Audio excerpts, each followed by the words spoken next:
Okay, so this is the Land Down Under hangout. Mel's running a little late, but we've got most of the usual movie hangout people here. Tonight we're discussing a movie that we have is currently a cinema release, which is Christopher Nolan's Interstellar. I do get the two, Inception and Interstellar. Too many eyes. He's also got insomnia as well. We're discussing that tonight. We had a really great hangout on Primer, probably about a year ago. That was another time travel theme to it, or how things impact. We're giving away, by the way, spoilers alert. But considering it's black holes, it shouldn't be too much of a surprise anyway. Yeah, so please don't, if you haven't seen Interstellar, we're going to spoil the shit out of it. So just warning you. Turn off now. Yeah, turn off now.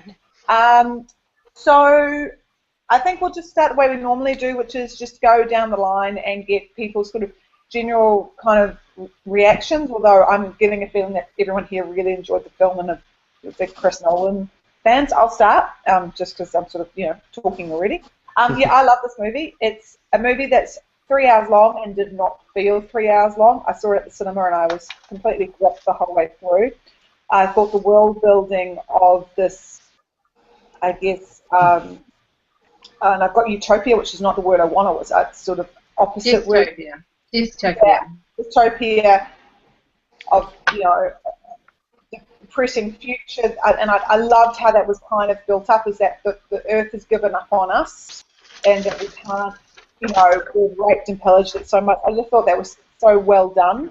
I loved how it's not this future that's that different to us today. Like there was drones in there, and there was a lot of AI helping with farming and things, but that doesn't seem unfathomable, and it felt like that's where, and if anyone's watched some of those real shows, Country Line and stuff, that's where things are going to go, and it was just really great world building, and I loved the protagonist. The father and daughter relationship is really nice because we don't see that a lot. And then this sort of heading into space, and we got into space quickly, which was great. And it was just so beautiful as well, and I loved how the team,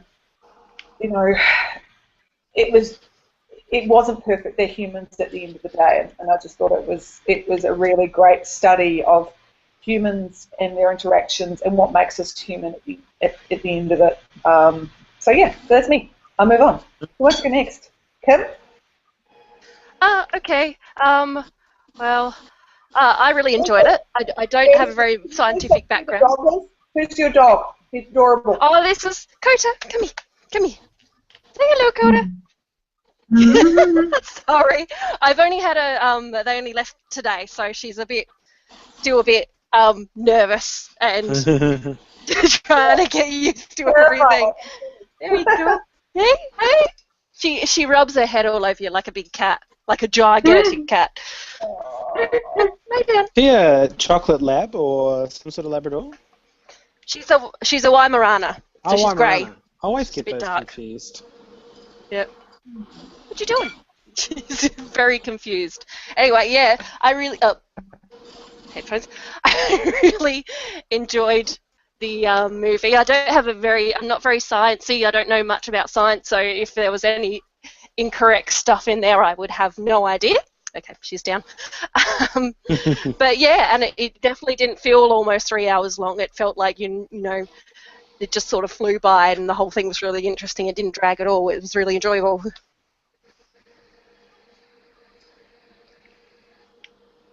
And yep, Sarah's eating. So next. I know. Yeah. What? I just nominated you. Oh, yeah, I was going to go anyway. Yeah, Excellent. I loved it as well. Matt would tell you that I was like freaking out through half that movie though, like on the edge of my seat for so much of it, because he kept turning to me and saying, "You're right," and I was like, "Yeah, I'm just like, oh my god, what's going to happen?"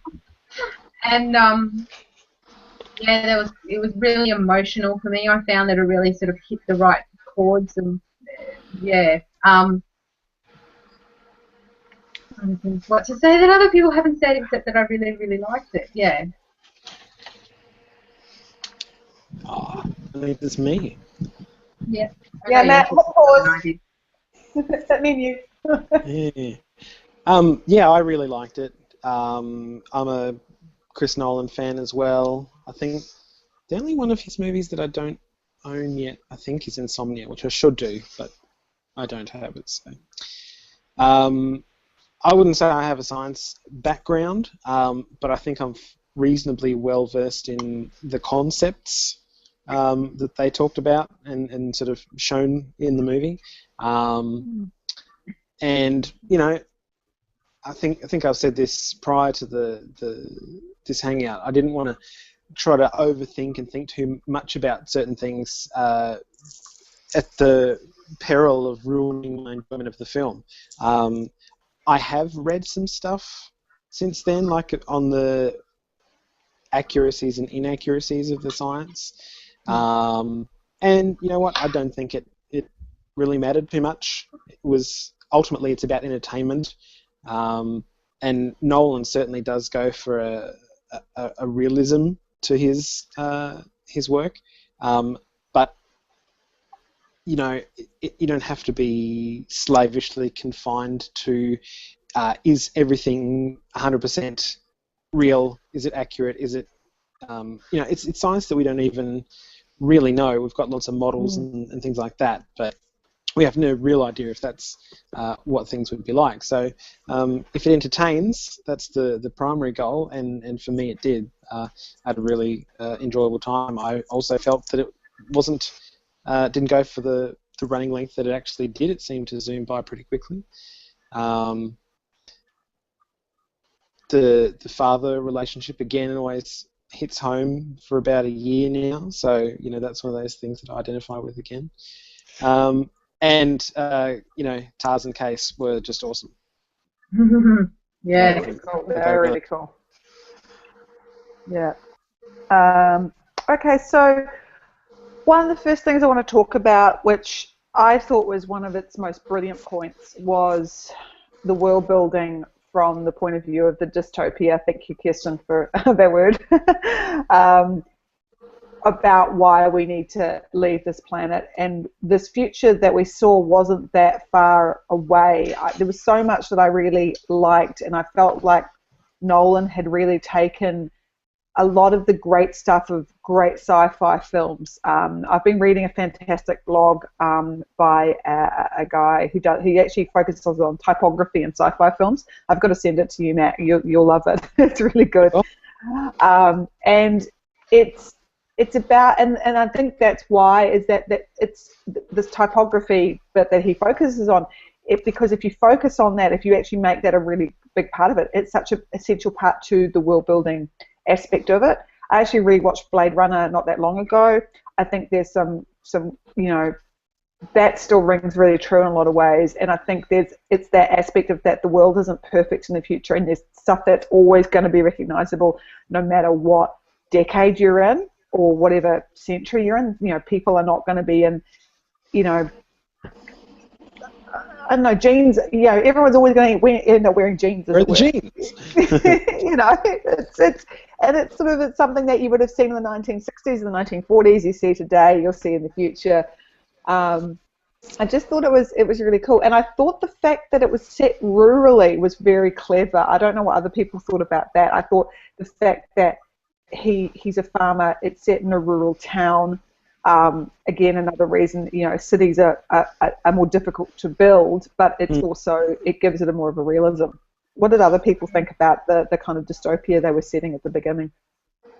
Just on what you said about the setting in a rural environment, I agree with those things, and also, and this may be what you mean by about being clever from a world building and movie making perspective. You don't have to try and envision what a modern city will be like in 50 or 100 years, whatever it is. You know, the farm's going to be fairly the same, and the main thing is just the helping technology. So the combine, you know, the harvesters are basically self-driving Google cars that grab, you know, corn. But they still look like combine harvesters because That's right. combine harvesters haven't changed in pattern or style for 50 years. You know, they're still big boxes with machinery inside of them. Yeah. And the house could have been built 10 years ago, 100 years ago. It's got it's quite a timeless kind of feel. So it sort of fits in with any most time periods, I would say. So it's a good way to still not have to over-design things to still be able to sell that you're in that future. Something I found really interesting was the whole idea of the school saying that the moon landings never happened because they go, oh, well, we have to put forward this thing about farming is what's important and science and exploring the universe is not really important. And I thought that was it's just a little part of the world building that kind of really made it interesting. Definitely. I thought it went a little too far, personally. But, it's interesting you actually have opened up another side of that I hadn't really considered, because I didn't think it was as necessary, but to your point about farming being important and then wanting to get people into farming and trying to grow food, it was a way of making that real that I hadn't considered. So, yeah, I think it just didn't seem as realistic to me that when you've got a guy who used to do it for a living, sitting, still there, still alive, you know what I mean? Sitting in the room. Whereas if there'd been kind of hints of that, or hints of like saying that kind of that's frivolous, it's frivolous, which is, I think, where things are going now, and I hate that they're going there now. The fact that the American Space Agency has just, doesn't seem to exist in the way it did. I mean, you still got amazing things happening with NASA JPL and that kind of stuff, but we're seeing more advances from other parts of the world, but even so, there's so much stuff going on that they go, well, is that really where we should be putting taxpayers' money, and people questioning that.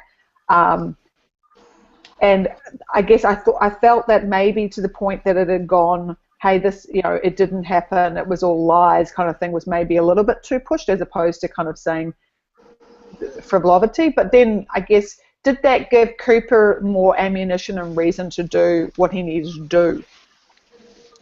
Possibly. I mean, there are plenty of people that believe that now, that the moon landings weren't real. Hey, I watch Mythbusters. They busted that myth. Hi, Mel. Hello. Oh, hello. Glad you could find us. I had problems getting the YouTube link to watch. I didn't know where it was, and I was like, I need Mel, and she's not here. Sorry, I had to. No, you're fine. You're absolutely fine. It was just that, because you know how Google Hangouts always move stuff and change things. Yeah. So it was one of those occasions going, it used to be really obvious, and now I don't know where it is. It should be in the bottom right hand corner, but that's where it was last time anyway. This is the watch thing link. Yeah, there's a link in there. Yes, it is. And you know what's annoying is I clicked that and it didn't do anything before. Damn it. Thank you. No problems. Mel, we've just been discussing we first started off as saying what we all thought of the movie just generally, and whether we liked it or what we liked about it, how it impacted us, that kind of thing. And then we've moved on to talking about the setup at the beginning of the film, which is the kind of this future dystopia in a rural setting of crops failing and trying to work out what to grow to feed human beings. Yeah. So if you want to pick up on those 2 points and let us know what your thoughts are. Just to overview, basically my main reason I really enjoyed it was because I thought it depicted time and how time works in space perfectly and wonderfully. Maybe not perfectly, but wonderfully. And I really enjoyed it from that respect more than anything else. Otherwise, I'm happy to listen. I'm not going to be very chatty tonight, guys. I'm sorry. I'm still sort of dealing. That's cool. Fair enough. Yeah. Cool. Kim and Kirsten, who was talking about that last question we were talking about? I think we're up to you, Kim. Oh, sorry. What was the question again? Just talking about the world building at the beginning. I was talking about them saying that the moon landings wasn't real. I thought, yeah. Yeah, that was quite interesting because you sort of hear about that now, where certain schools and certain parts of the world, like North Korea, have put certain things in textbooks. And what did I see recently? There's a Christian branch where their books are like, you read their books, and their books are like total lies, and they're things they teach in schools. And it's just that sort of, saying what you want so that people will believe and do what you want sort of thing. It was just that little touch of that in there. And you go, well, hopefully there's not much other stuff that they do to sort of do that, because, yeah, you do see it in the world today, those kinds of, playing around with the... Maybe that was a little dig about that. Maybe that was his point of putting that in. He was having a dig about the Christian schools that put stuff in. Like, there's textbooks that have, like, pictures of humans living with dinosaurs because they believe the world is 5,000 years old. And they go, well, we don't believe that dinosaurs were, like, 65 million years ago. They just lived, it was like the Flintstones. And they have this in textbooks with, like, little illustrations and stuff. They have a whole museum. And dinosaurs together. Yeah. So it's not that far-fetched that, in the future they'll go, oh, no, the moon landing's not true, and have it in a bunch of textbooks to support their own agenda. And I kind of like that it was set in a rural place rather than in the cities, because most dystopian films, or dystopian side, is shown in the cities and what that looks like. And the fact that they didn't make the house look really fancy, because if you're in this economic downturn where the world's just getting poorer and poorer and there's not enough food, the last thing you're going to do is upgrade your house. So it's probably been there for quite some time, and it would have been, I'd imagine it would all just be as it was when things turned around, because no one would have gone, oh, let's spend more money on our house. We can't afford food, we can't find food, let's do up the house. So that was quite realistic. They didn't sort of change all that. And also, it just made like the self-drive technology. No, sorry, Kim, keep going. Yeah, there's the self-drive technology. That's something that exists now and probably would be very easy in the future, and something that would be developed between now. Because it doesn't look very far in the future, really, does it?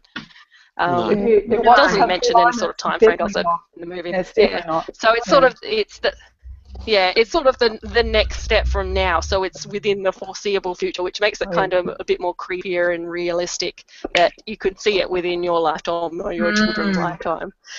And I think it was clever that he didn't spell out a time. Like, he didn't spell out this is in the year such and such, because that's sort of makes it easy for people, in a few years' time when it gets close to that year to go, this is a load of crap. Like we look at Back to the Future and go, where are the hoverboards? Where are the flying cars? Because that's like next year. 2015.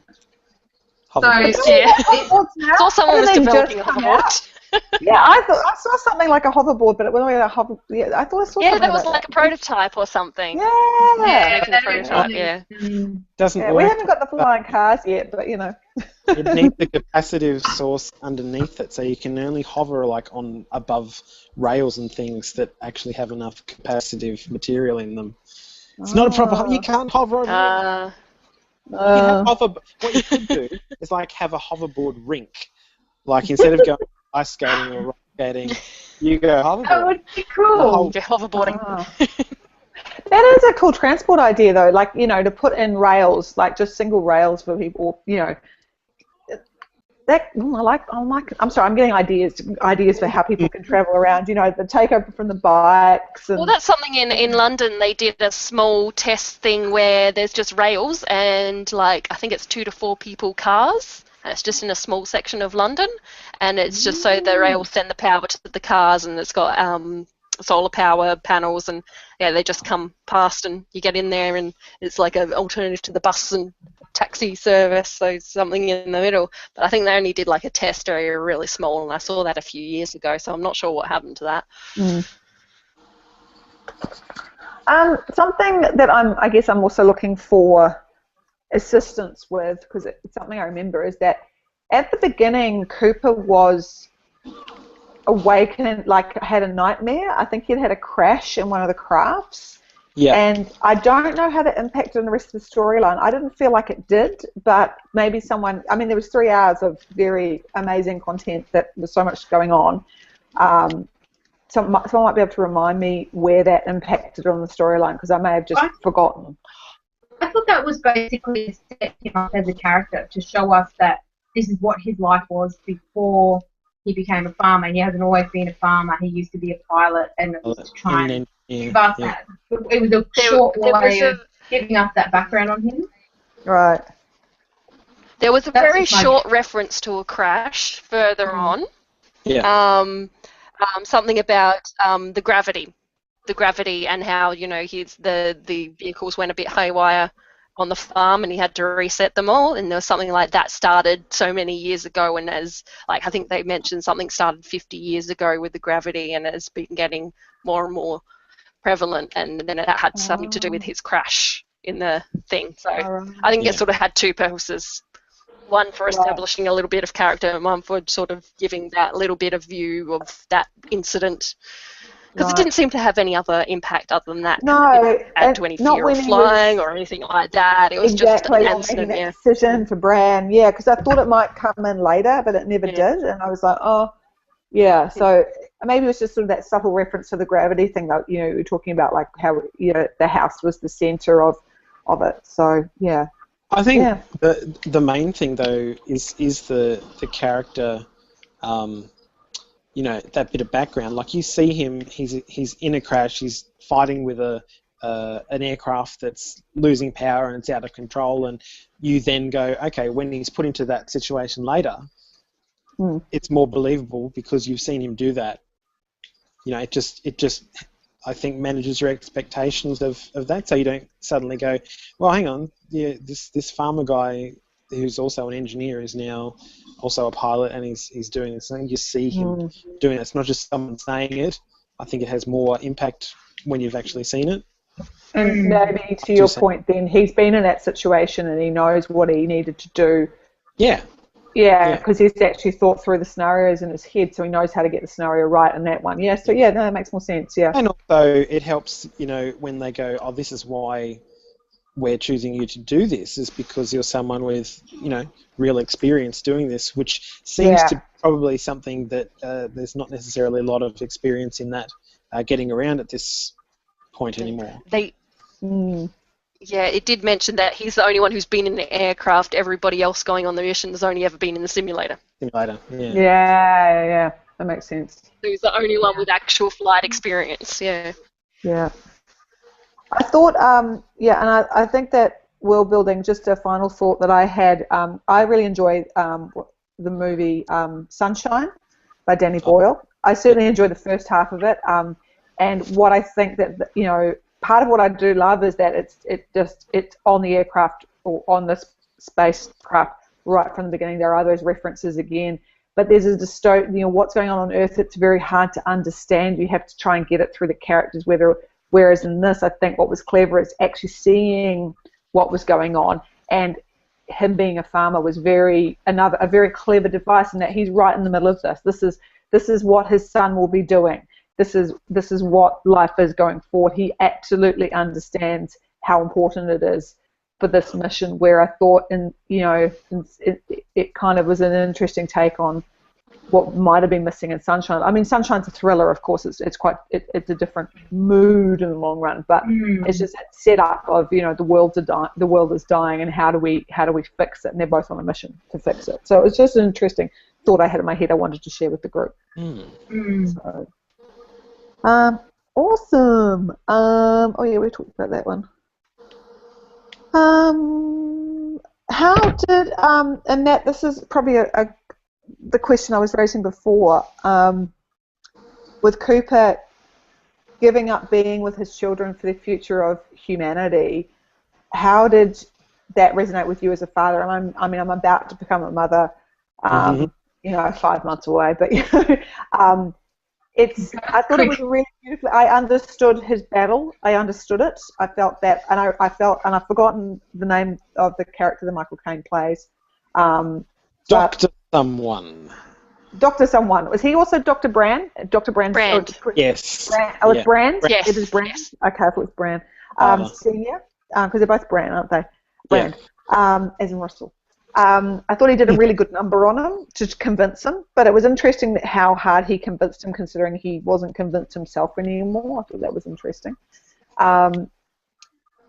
Yeah, I mean, how did that impact everybody? I thought I totally got it, and I thought that, you know, and I thought Murph was completely right at how old was she, 8 or 9, to be completely distraught.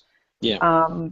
You know, and it was just, and I guess that's in comparison to the end when he's in the library and he's trying to communicate. That was just heartbreaking, and he's yelling at himself not to go. You know. How did everybody else cope? Because on that bit where he's on the bed with Murph and then he's yelling at himself, I just, both scenes really kind of pull at the heartstrings. How did everyone else feel about that and that decision that he was trying not? I don't know. It's interesting because it's that rock hard place, him, you know. So yeah, I think for me, I don't know whether it's because I'm not a parent, but I was just totally distracted in that scene that I felt like it was the one part that bothered me. I was like, okay, this is stupid. Seriously, the fourth dimension is that you can just walk through time. Come on. and it just happened to appear there in the black hole for you. Whoa. For me, that was the one thing that spoiled the whole movie.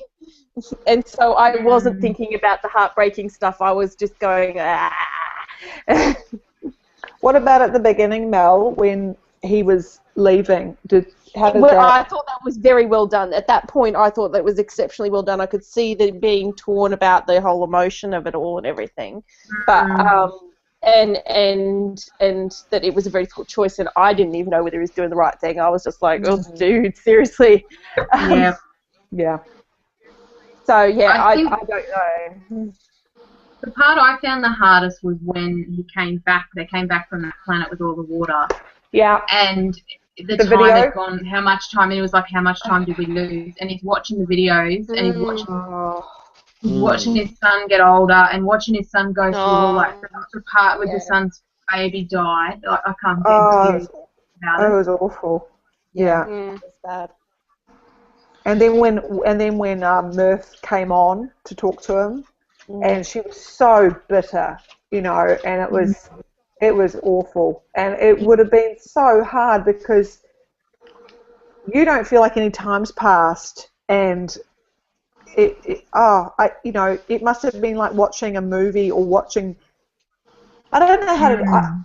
I really felt in that point because he knows that time's passing because he's watching this movie of his life. It must have felt like you were standing at the, you know, for lack of a better, you know, comparison, at the pearly gates, and you're being shown this is your life with St. Peter. I don't believe in any of that stuff, but it's just, I just like that. It would be completely surreal and heartbreaking and feel like that's what you could have had and it's gone. That was your option there. It was almost the ghost of Christmas past and present and that kind of thing. And it's just like, it was hardcore. And I thought that was dealt with beautifully, though, that how it really does impact the time thing. And I'm very aware that this is shaking a lot. Sorry, guys. Which is probably making everyone seasick. I think that to some extent, as much as that was traumatizing, I think he was also a little bit prepared for it too, because he went away knowing that time was going to move at a different time. He didn't expect it to be quite so fast, but he knew time was going to go faster. So he knew he wasn't going to be there for a lot of their lives, and the chances of him coming back. That's true. I think knowing it, though, and seeing it happen would be different things. And not just seeing that, but seeing his son go through such a difficult time and knowing that he wasn't there to be there for him. And, you know, like if he'd been there, would things have gone the way they had? They don't really mention what happened to the baby, but wouldn't you be wondering if he hadn't gone and he'd stayed home, would things have been better for his son? I don't. Based on the information that he had at the time, I think his only option was to go. Like, it's save his child or save the human race. I think at that point, with what he'd been told, both those things were the same thing. You couldn't do one without doing the other. So he could have chosen not to go, which would have been like, well, everyone's going to die anyway, so there's no future for my children or their grandchildren or anyone. Or I sacrifice this, save my kids hopefully, and also give a future for their children as well. Not an easy call, but I think it was the right one to make. At the time, until then you find out, oh no, guess what? There is no plan B, plan A. Shit. Yeah. Tough. Yeah. So, that's something after thinking about it a little bit more recently, is that Professor Brand, as opposed to, Astronaut Brand, he was so convincing the whole way along. Was he so intent for them to go, for Cooper to go and essentially tell him lies that he no longer believed in, because it was about repopulating another planet? Like, because they took embryos, is that right, or eggs and sperm? I can't remember. They took a lot of embryos. Embryos, yeah. Yeah. Which made me think of Titan AE, actually. Okay. Did you ever see that cartoon? Yeah, I do know the cartoon. I haven't seen it. It's been like 10 years since I saw it. I can't remember. It's one of my favourites. I watch it every now and then because he names the planet Bob at the end. But yeah, it's a little spaceship which basically has all of the DNA of everything on Earth, and the whole idea is that it creates a new planet and populates it with everything from Earth when it activates. Right. Which I don't know how I feel about, to be honest. I know that sounds really weird, but from a science point of view, I think if we believe in evolution, which I'm guessing most of us do from the fact that we were criticising creation myths and everything earlier. You're among friends, Sarah, you're fine. Yeah, good. There might be some haters watching. No, there's one viewer, so there might be someone who's going, I believe in creationism. Be warned now, run away. We're going to be all evolutionary here. Yeah, we're all science. We're big believers in science. Science for the win. Is that the whole point of how we've come to be and our planet's come to be is through evolution and through lots of different, continually, like even right from the beginning when our planet was molten lava and how it cooled, and we've had just periods on and off and on and off and on and off of what comes to the fore. And in some ways, and I mean, I'm getting a bit deep here, but what gives us this perspective that we are it and that we are worth saving? Like, I guess I've listened to maybe a little bit too much Neil deGrasse Tyson in my time, but that kind of, like he quotes himself, he says, we're a speck on a speck on a speck on a speck on a speck. We are our lifetime of when we're going to kind of, kill ourselves off or whatever, and the next thing happens is such a small amount of time in the greater scheme of the universe. And I don't know, I just think there's almost an arrogance in that kind of situation. I think exploring is fantastic, but there's this arrogance of taking human beings as they, embryos, and instead of seeing how the planet would be and how we would adapt there. Like, I don't know, I'm just in two minds about it. And it's interesting because I didn't come up with this, and I think, Matt, maybe you did. But there's this great theory about the end of this movie, which I really love, which is there were actually two beings that went through that time warp or ended up in the library. It wasn't just Cooper, Taz was there as well. And I think someone raised a really interesting idea that actually the they is us, and it's not us, it's us fused with the AI of the future. And I didn't come up with this. I'm not claiming credit, and I don't know who I heard this from. I thought I might have heard it from you, Matt. I've heard it on a review, or maybe I read it somewhere. But I thought that was a really interesting take, and that kind of thing of going, life has to continue evolving, and human beings have to continue evolving to whatever the next state is for us to get into the fourth dimension. So, did anyone else hear that idea? And Not heard that until now. No, I hadn't heard that one at all. But just since we're Very mentioning it, I interesting. love TARS. Me too. The AIs were great.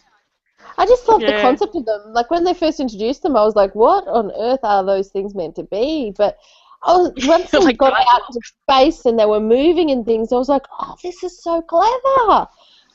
Yeah, especially when he had to go really fast when he had to go and rescue her on the water planet, and he did that like spinning thing. That asterisk thing, that was cool. Yeah, that was really cool.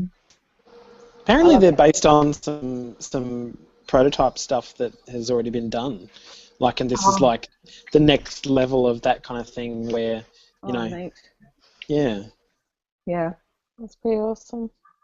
Yeah, and I actually, on the AI stuff, I thought that they were great just in general because it was Case and TARS, wasn't it? They just were, you know, I'm going to quote Michael Barrett. He said they're practical, pragmatic, humorous, and they weren't evil. And that is so unusual for sci-fi as being not to and have... You keep Brought waiting for up them to do a 2001. howl.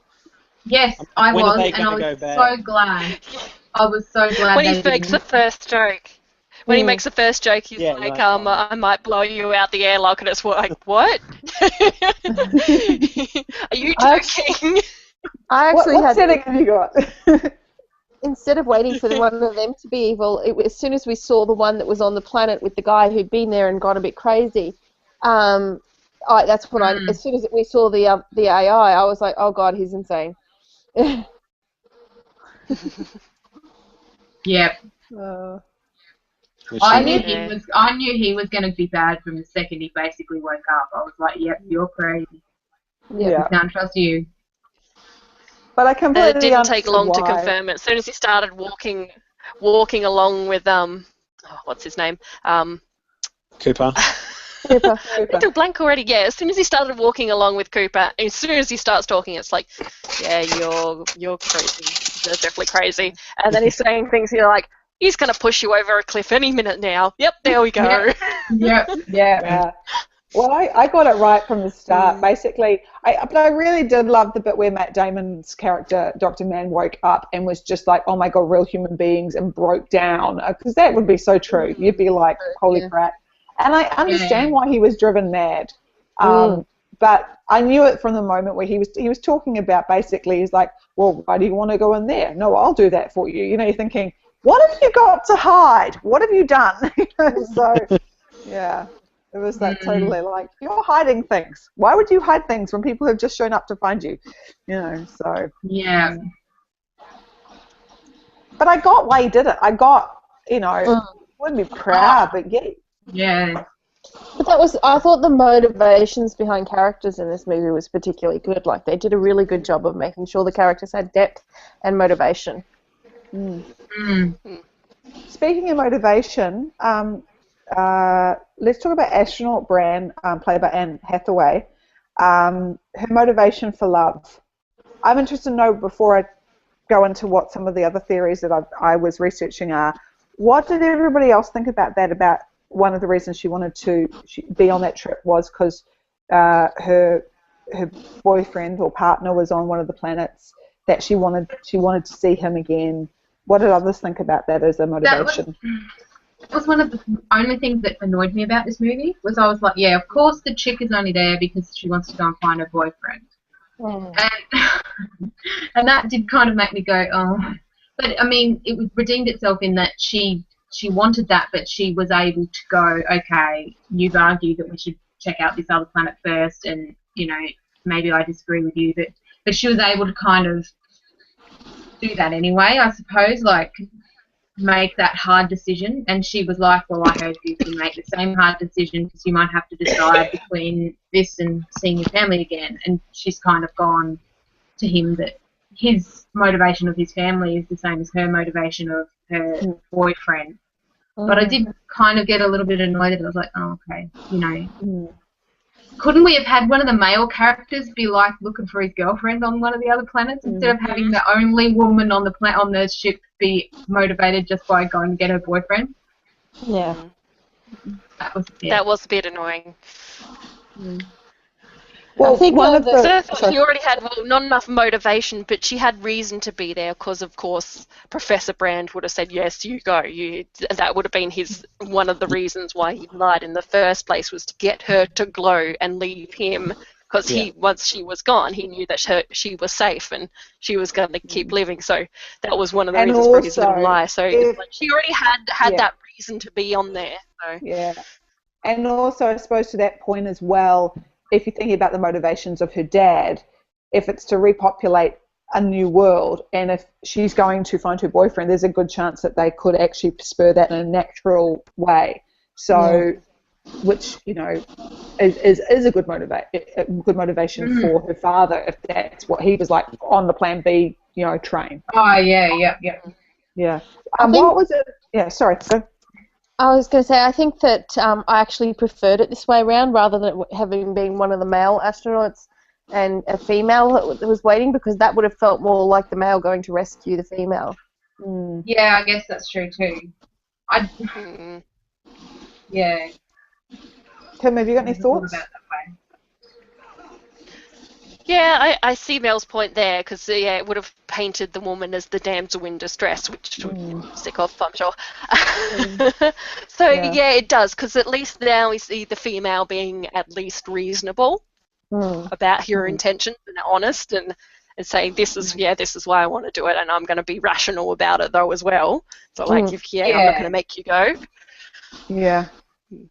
Well, interestingly, I wasn't that annoyed by it I wasn't annoyed by it in the film, because I felt that when she challenged Cooper to say that you're here for your family and you're pushing for an outcome to see them again.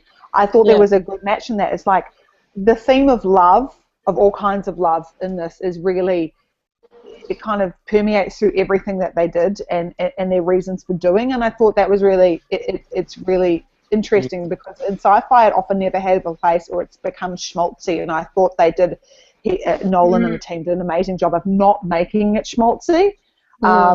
Very much I was watching Chris Stuckman, and one of the interesting things he pointed out is that he said, a lot of people did get annoyed about Bran basically going, looking for her boyfriend, and that whole, women, she's love, and she can't control her feelings and stuff. And he made a point that, like me, he wasn't bothered by it, but he went a point further, which I want to share with you guys and see what your take on it is. He said, what if she was actually, the person she was going to meet was her sister or her brother, like she loved them, in a brotherly or sisterly way and wanted to save them. Or he said, and this is, I think, would have been great, what if her lover was female? I think really powerful, and also not just powerful from that point of view, but then when Cooper goes off to get Bran at the end, it wouldn't have been that kind of slightly, well, maybe they'll get it on kind of thing, which I felt was kind of hovering in the background a little bit. Whereas actually I felt it was, really deep down I was hoping he's doing this because he's a friend, he knows what she's been through, he can't stay on this ship because he's no longer part of this world, he needs to continue the mission. That's where I felt it was, but I could see how others might go, there could be a romantic thing happen. And I think it would have been interesting that if she was gay and that wasn't an option, it was more of a great friendship and great scientist wanting to do great things. That would have been really cool. That's my take on that theory. What do others think about that? I thought that was such an interesting point. I like it better from a point of view of representation for female protagonists in a story, having better story plots and things on those lines. But I have to agree with the whole idea at the same time that it makes sense for her to be meeting up with her partner, boyfriend, to be able to breed, essentially. So that side of it, it's as much as I really like the concept, and I'm like, in any other circumstances where we're not talking about saving the species, I totally agree. But her father was probably less inclined to let her go as well if she had been gay. Yeah. Good points, Mel. See, that's why there's good discussions here with new ideas on the table. See, Matt, I told you it wouldn't be a terrible discussion. You would ruin it. This is good. I'm going to get another drink. I might Yes. get Yes, myself. yes, please. Drinks break. It's cricket season. Let's Well, go you get probably drinks still sandwiches. see me. I'll back in a sec. What's that?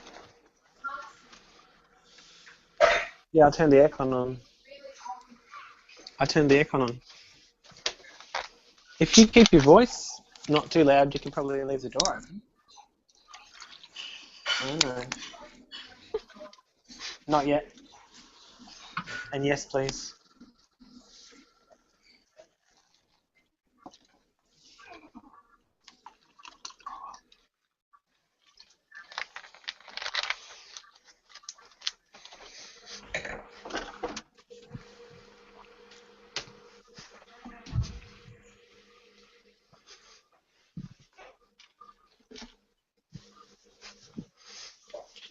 Someone's made herself comfortable. She didn't move when I left the couch.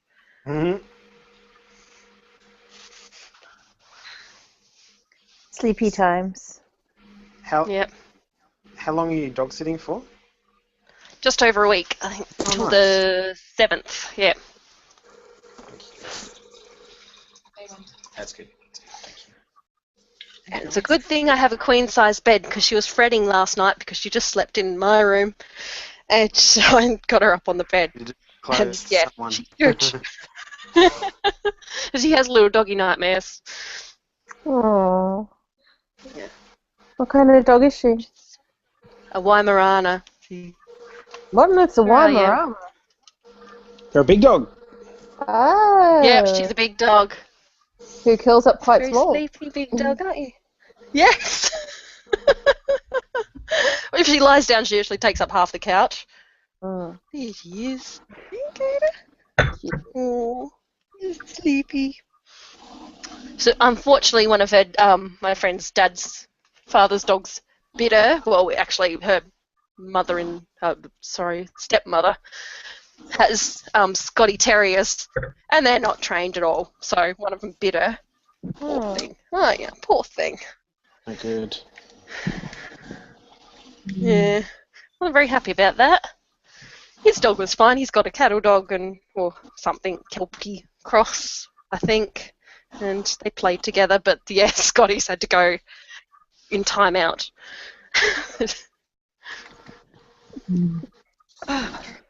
Oh dear. Excuse me. Excellent. Everybody's everyone back. back? Okay. Is everyone back with drinks? I've discovered making my own Yep. lemon lime and bitters. That's great. Mhm. Ooh. Okay, so we talked about that. We talked about Dr. Mann. So let's talk a little about the awesome, well, I think they were awesome, effects of going into the wormhole of, Gargantuan or just the wormhole. Yeah. Yeah, the wormhole. Well, just the general. Let's see what comes up. I really loved it when they were approaching the wormhole. I thought that was really cool. I liked. I thought going down the wave planet was really well done. I totally believed like how that was working because of course there'd be massive tides because of where they were, or massive waves and tides. Yeah. So what else struck other people? I just thought it was all really awesome, and Gargantuan was really cool too, and all those effects were just so neat, and I was just totally sucked in. And that was that whole 2001, like how visually beautiful it was. Yeah. It was, yeah. What struck other people? Not overly. Sorry. Oh, sorry.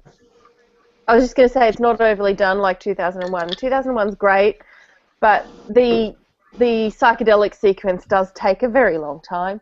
You mean the oil and water bit?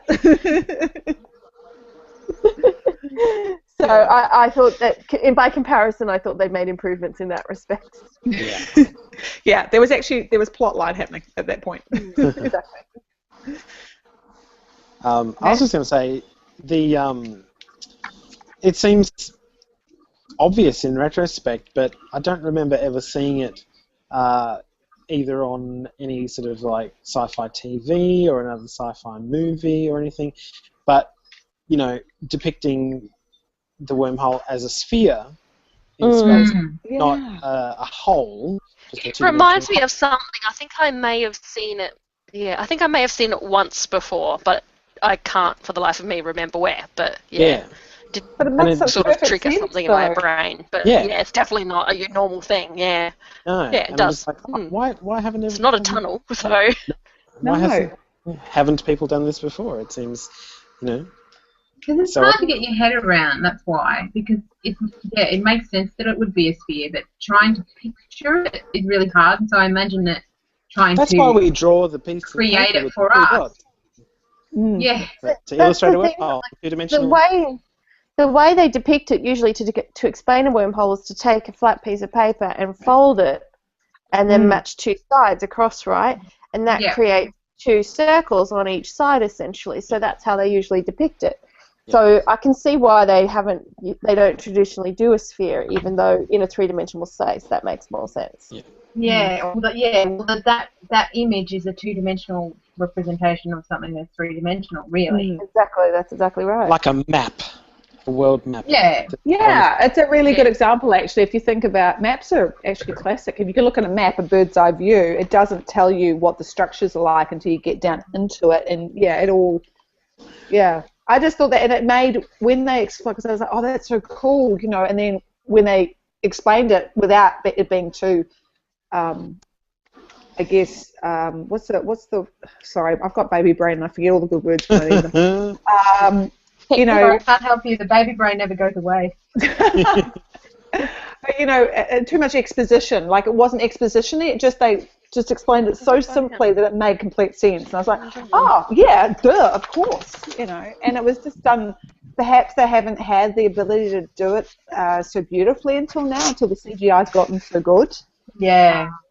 It was so spectacular. And I love the travel through it, too. The travel through it wasn't this big, you know, like I really like Contact as well, but you know, that's all very, you know, until she gets out of the chair, but it's like everything's moving and rattling, and this wasn't like that at all, which I thought was also realistic, because why would it be any different, you know? Anyway, I thought it was cool. I just like the way they entered and how it was sort of this sort of gradual thing going in as they went around and stuff. Yeah, like kind of like going into entering the atmosphere when you're orbiting a planet almost. Exactly. It's very cool. Yeah. Actually, it made me think of Lacta. Again, I'm doing a cartoon again, sorry, but have you guys seen Lacta by Ghibli? Yes. Yeah. Yep. When he's entering the storm and they're going. Oh, okay. Yep. It's not quite the same. Just made me think of it every time. Yeah. Yep.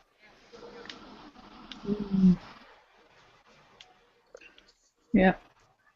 I actually really liked the technology and how it was done, in that it didn't feel smooth and slick all the time, like especially the habitats the things that they went to sleep in. Oh, yeah. I really liked that. They felt like they knocked something up, and it didn't feel like, you know, when you watch the sci-fi movies and everything's smooth and slick, because, you know, everything in the future has to be smooth and slick all the time. And then the what's it called? The station, not station, but the big one they go to. Yes. It started with E. the one. The place where Endurance. Yeah. Endurance. No, the one before that. Endurance. That there was like tiles in there, and they did not look clean at all. It's like, so that's probably a little bit more realistic. It certainly wasn't, you know, white lines and perfect angles. It was actually functional and not pretty. Which one's the Endurance? Sorry, I'm a bit confused. What? That's the one with the big wheel one that they docked on from got all the cargo. They came up in the spaceship. The space station up in onto space. that big one. Yeah. Which they took through the wormhole. Yeah. Yeah, gotcha. Yeah. Which also makes sense that you would build something that big in space, that you wouldn't try and launch it. Yeah. Yeah. And I did like the fact that they dealt with how to make artificial gravity, to do the spin, and and that they had to start spinning to dock in at the, and then that came back later as he had to go so fast to click back into it and there was that bit, and I thought it was done really cool, really well. And I was like saying to with my husband, I'm like, look, see, she's passed out. When they were going so fast, the G-force made, and then she suddenly, and then she just went relaxed because she passed out, which I thought was really good too, because I've seen a few of those fighter pilot ones where they're in those, and you can see at the moment they pass out. So I thought that was really I love how Case had that little hand to control the joystick. It's like, Case, if I black out, take the stick, and he's got this little metal claw, and I'm like, that's hilarious. This robot has everything.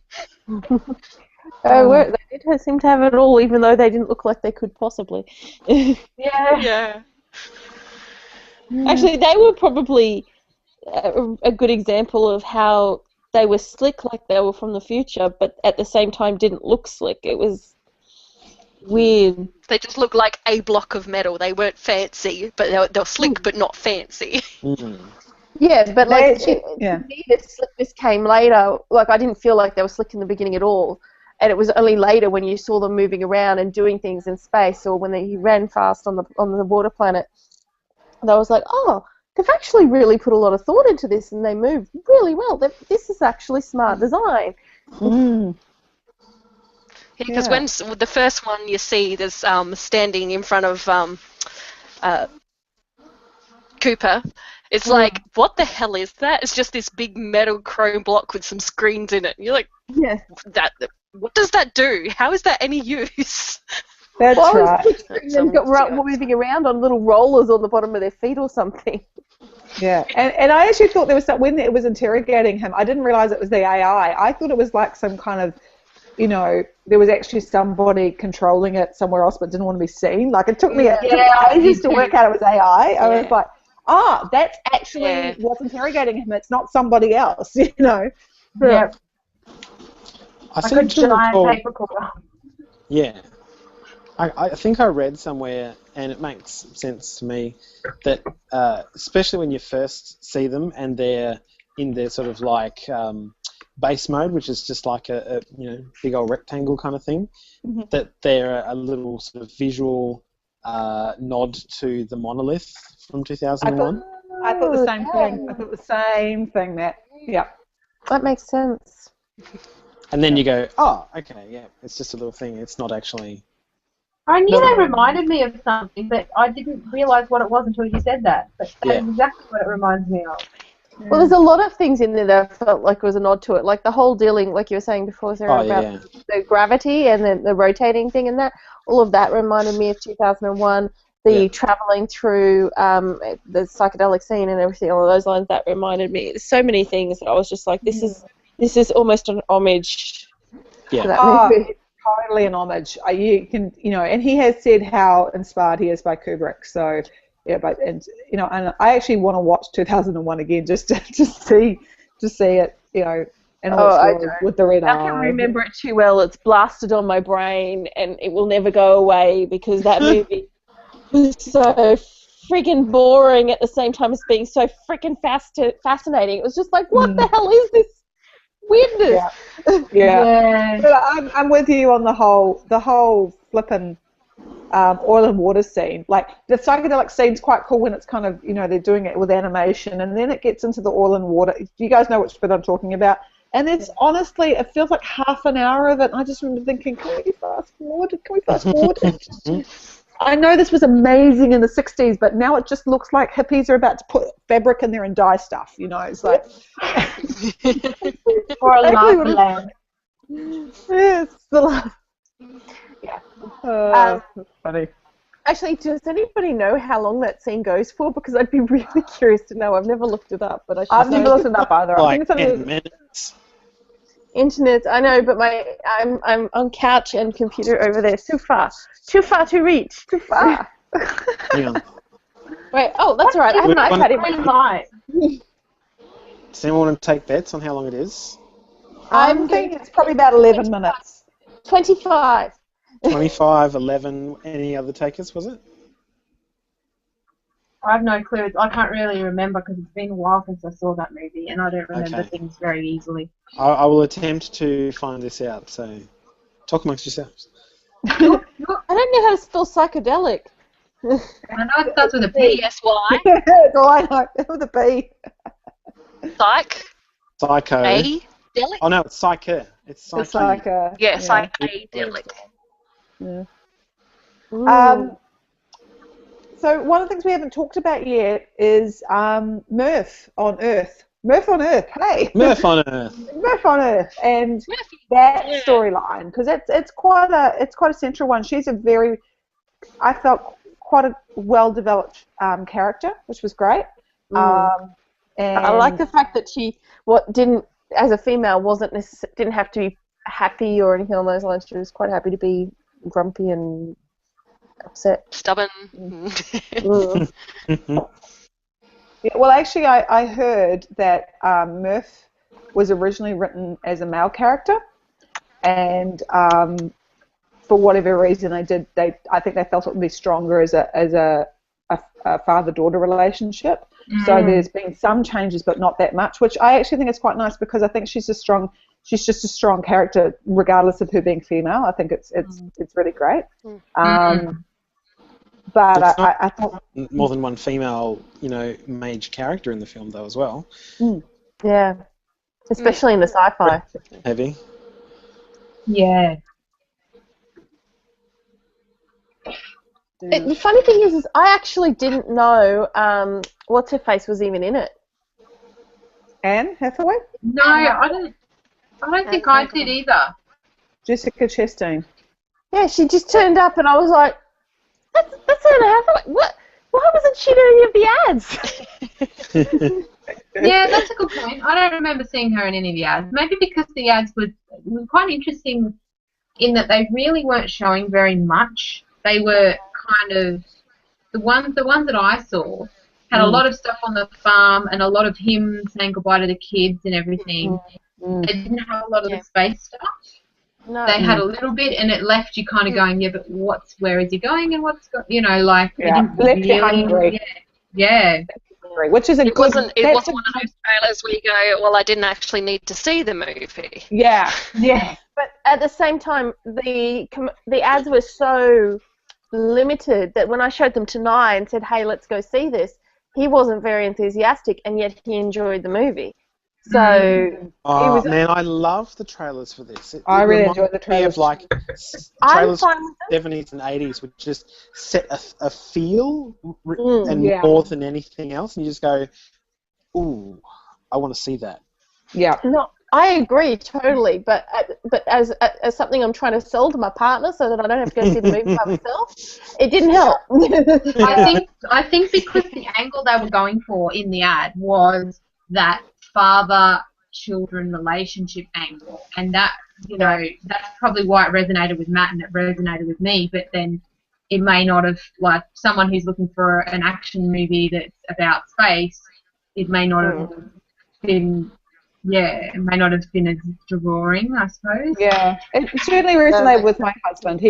But I think he enjoys, like we enjoy action films, but he always hears me bitching about them afterwards because I always go, it's just too black or white, and it's like, so, like I enjoy the Marvel superhero films, but I do get really frustrated with it because that's not the world we live in. I mean, sometimes there are very evil people, but there are often in the big situations, it isn't black and white. How do you get a whole lot of people to follow you is you're not necessarily evil right from the beginning.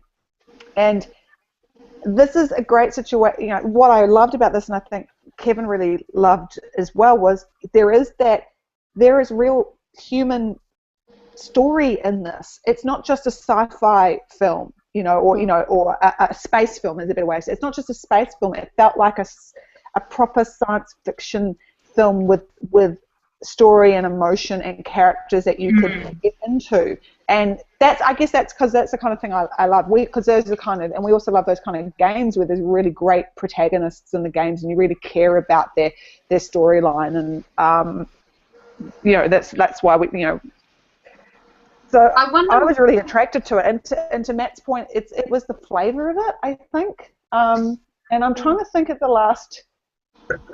I'll tell you, actually, the last trailer that got me really, one of the ones that got me really excited. It wasn't the last one, but I was so fucked off by the movie.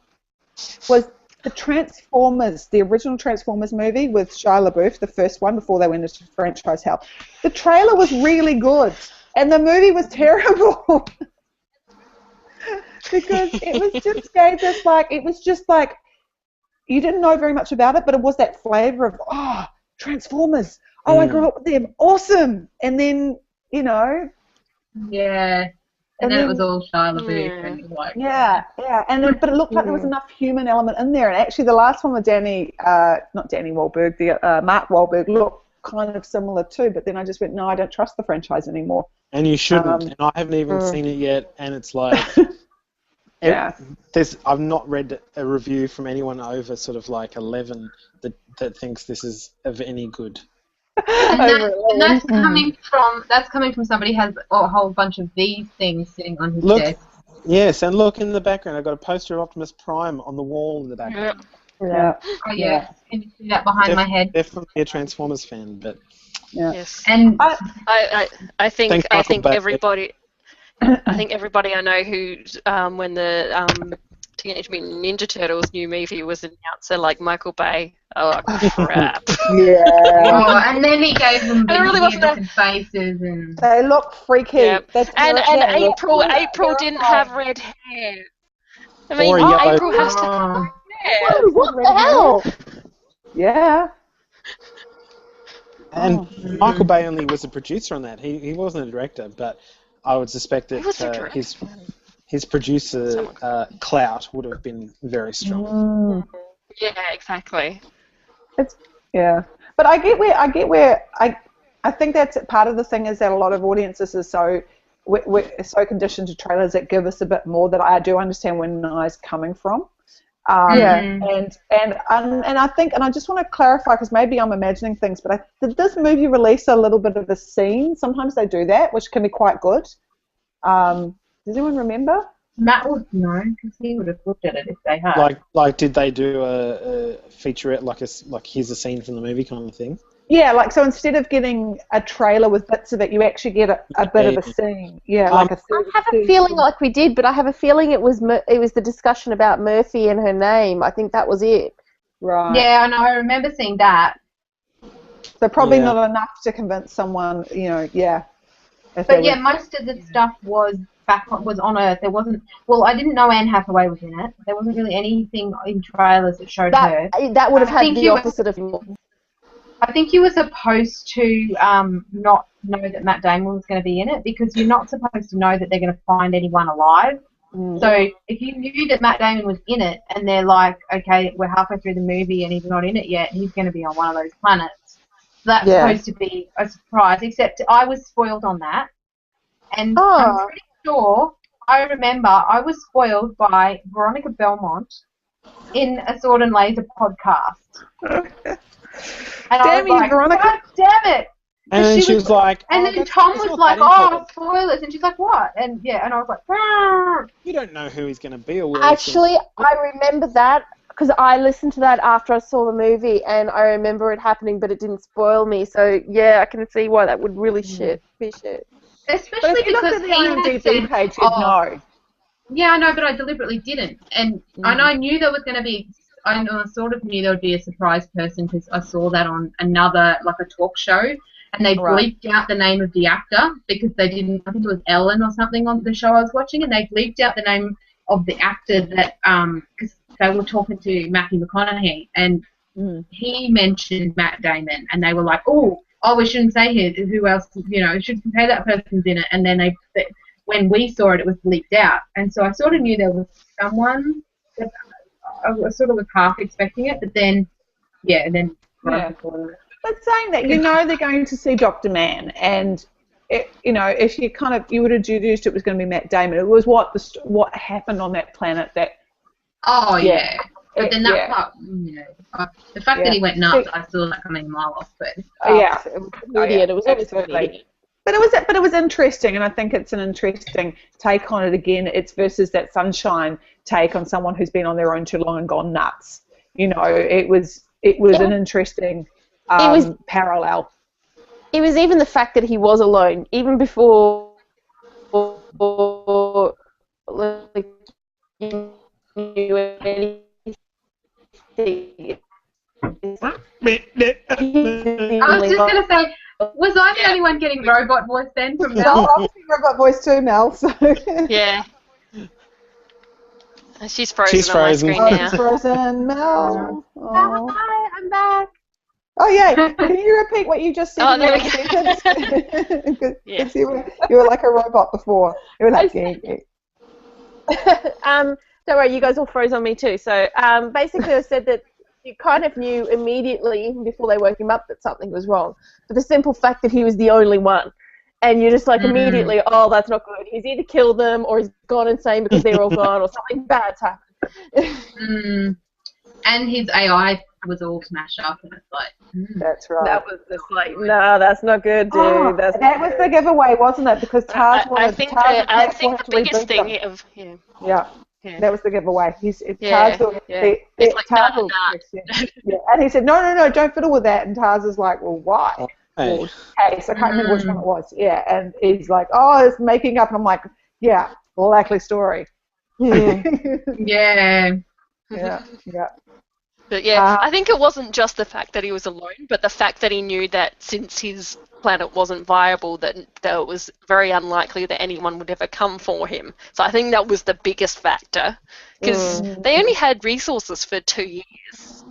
So even if you stretch them out, that's still only 2 years. I mean, that's probably takes its toll. But I think it would have been mainly that fact that he knew that probably no one would ever come for him, and he was going to either sleep the rest of his life or die of starvation. So Yeah. I think that's the bit that sort of kicked off the crazy more than the I think that would kick off the crazy more than just the loneliness. But I couldn't understand why he didn't go. Like, I totally understood why he lied and sent out the beacon and made them come to him. But what I didn't get was why he wasn't like, look, I'll level with you. I just wanted you to come and rescue me. Can we go and check out that other planet? Like, especially if they told him, look, we knew we were trying to decide between these two planets. We weren't sure which one was going to be right. Like, he would know they'd be pissed off with him. But wouldn't you rather they take you to this other planet and have a chance? Then what are you going to do? What was he going to do? They were all going to stay there on that shitty planet and pretend that it was. To kill them and take the vehicle. But no, I agree with you, Kirsten. It's like he goes, but I guess he'd already gone nuts at that point. Yeah. Because I agree. Yeah. Yeah, because I agree with you. You kind of go, hey, look, I can just say, oh, no, that's not the message I sent. I don't know what happened. That wasn't the message I sent. I said it wasn't viable, but I was, but it's great you're here. How do we get off this place? Yeah. I would have lied and said the message I sent wasn't viable rather than, Well, and because otherwise, like, what's the point in killing them all? You have to be in alone again. Exactly, yeah. I think that it was more about the irrational, I'm going to try and get back to Earth thing than anything else. It was, I think that loneliness, that craziness, that desperation was just, I just want to get back to where all the people are kind of thing. And I'm not going to risk anything that's going to make them leave me behind. So that's probably it. He didn't want to tell them in case, just on that chance that they wouldn't take him with them. Was there something wrong with their shuttle? That's the other question. Was something wrong with the shuttle that they had? Was that one of the reasons that? No, I can't remember. Case or Tar changed like the docking protocols or something.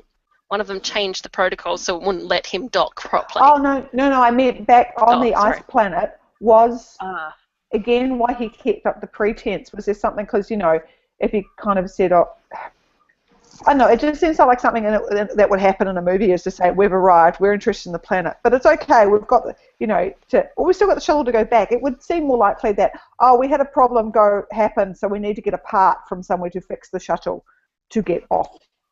Anyway, I don't know. I think maybe that's what the robot was doing. Anyway.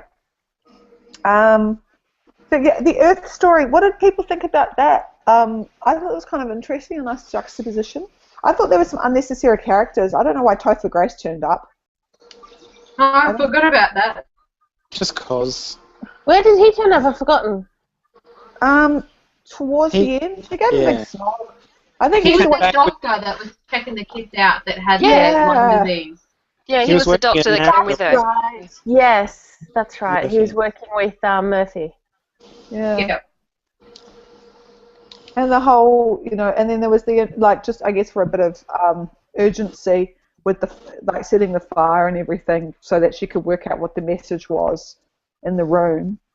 But, she and her brother had kind of stopped seeing eye to eye I think she did that a lot to save her sister-in-law and nephew, really, to get him to leave because they were going to die staying there. So that sort of gave her, gave her access to the house. They wouldn't stay in the house, and they'd be more likely to survive.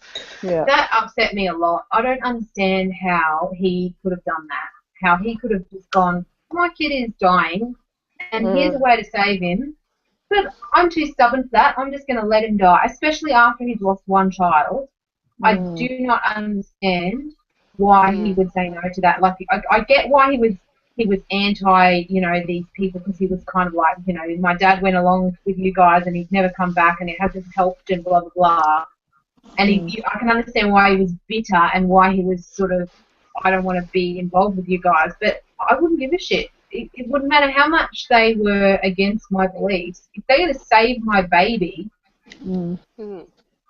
I think he just didn't believe that there was that much wrong with the kid because he didn't trust them. I don't know.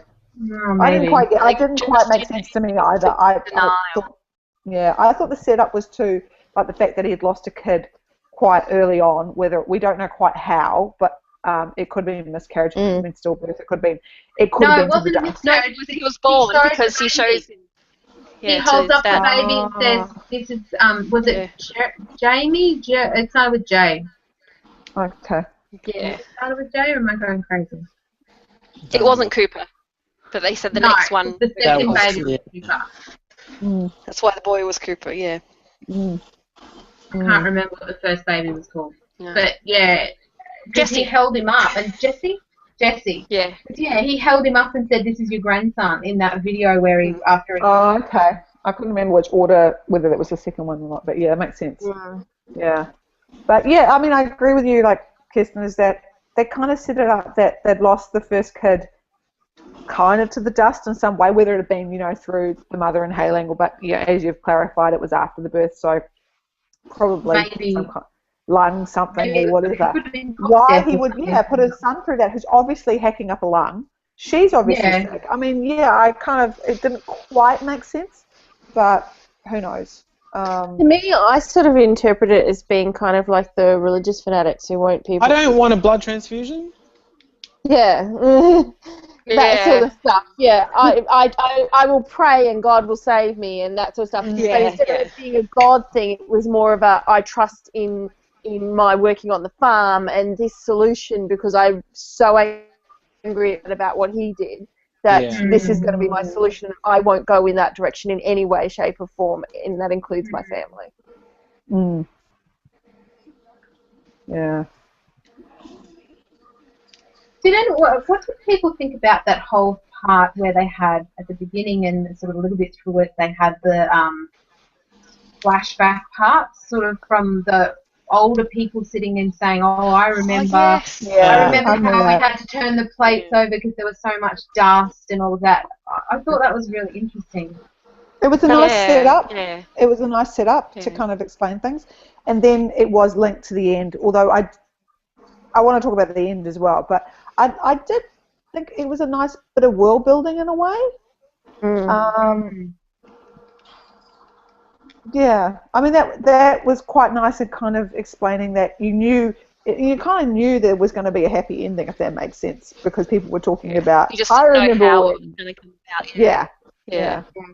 And it was very well done. It reminded me of watching, documentaries of older people sitting and talking about, their experiences in the war, and saying, I remember in the Blitz, and we used to have to go down into the subway tunnels, and we had, we did, all those little stories that you hear of people, and Yeah, I thought it was very well done. I'm sorry, I only just remembered about that when I was thinking about the dust and the plates on the table. They interspersed it just that enough that you'd forget about it as you're watching the movie, and then you'd see it and you go, oh yeah, that's they. So they obviously survived. They just put it in so sparsely that you noticed it and then remembered it later when they brought it back up, but it didn't sort of stay with you. You weren't thinking the whole time. But everyone survives, right? Yeah. So it's sort of, you still have that down in mind because you're not reminded of it. Yeah. Mm. It helped you with the world building, but didn't spoil the ending completely, so that you sort of felt taken out and I know that everything's going to be okay. Yeah, because it could have been that whatever they were growing worked and whatever was resolved, the food crisis was resolved, because the backgrounds were all houses and there was picture frames, which was another piece, again, it was attached to, it could be any time in history. So it didn't look like they were too far in the future, but it didn't look like, as it turned out, on a spaceship or anything like that. It all looked like they could still be on Earth, or they might not be. You just didn't know. Yeah. So it was a nice, it was nice because you didn't, like to Kim's point, you didn't know how it was going to resolve, because it might be that they resolved it on Earth as it was. Yeah. Yeah. Which is. I guess I enjoyed those bits, but I really found the bit where he gets picked up, which was kind of cool, but also like, wow, you just got picked up just in time, outside Jupiter. And then the spaceship, like it was, okay, so that ending where we were on the spaceship that she'd managed to solve, I enjoyed it. But I also was a little frustrated by it. I enjoyed the fact that he got to see her and she got to see him, so he kind of did keep his promise. I thought it was odd though that all these people came into the room, which was really cool. Like she had obviously had a family with Topher Grace and they'd gone on and everything, but they weren't all like, "Hey, I've heard about you. You're my grandfather." My grandfather Cooper, who started all of this, nobody was sort of interested in him, but maybe they can talk to him later. I loved when he was all like, "Oh, you named it after me," and they like no. That was cool. But the whole bit, like the inside of it looking like basically where they'd left. I know we were talking about how good the world building was on Earth and that it was good that it was in a rural area, but I kind of was a little bit like the NASA bunker was very believable. I don't really think that felt a little too far in the future to build this thing that like had fields in it, and they moved the house inside it and it had a baseball field. That just didn't ring true for me, that bit. And I felt there was other places that could have ended a little bit better. But I loved the fact that he went off after Brand to continue the mission in a new way, which I thought was really cool, and to not leave her alone into the same fate that Dr. Mann got left to, which again is another reason to go after her, because he knows what being alone can do and didn't want her to have that. So what did others? That's my thoughts on that ending. What did others think?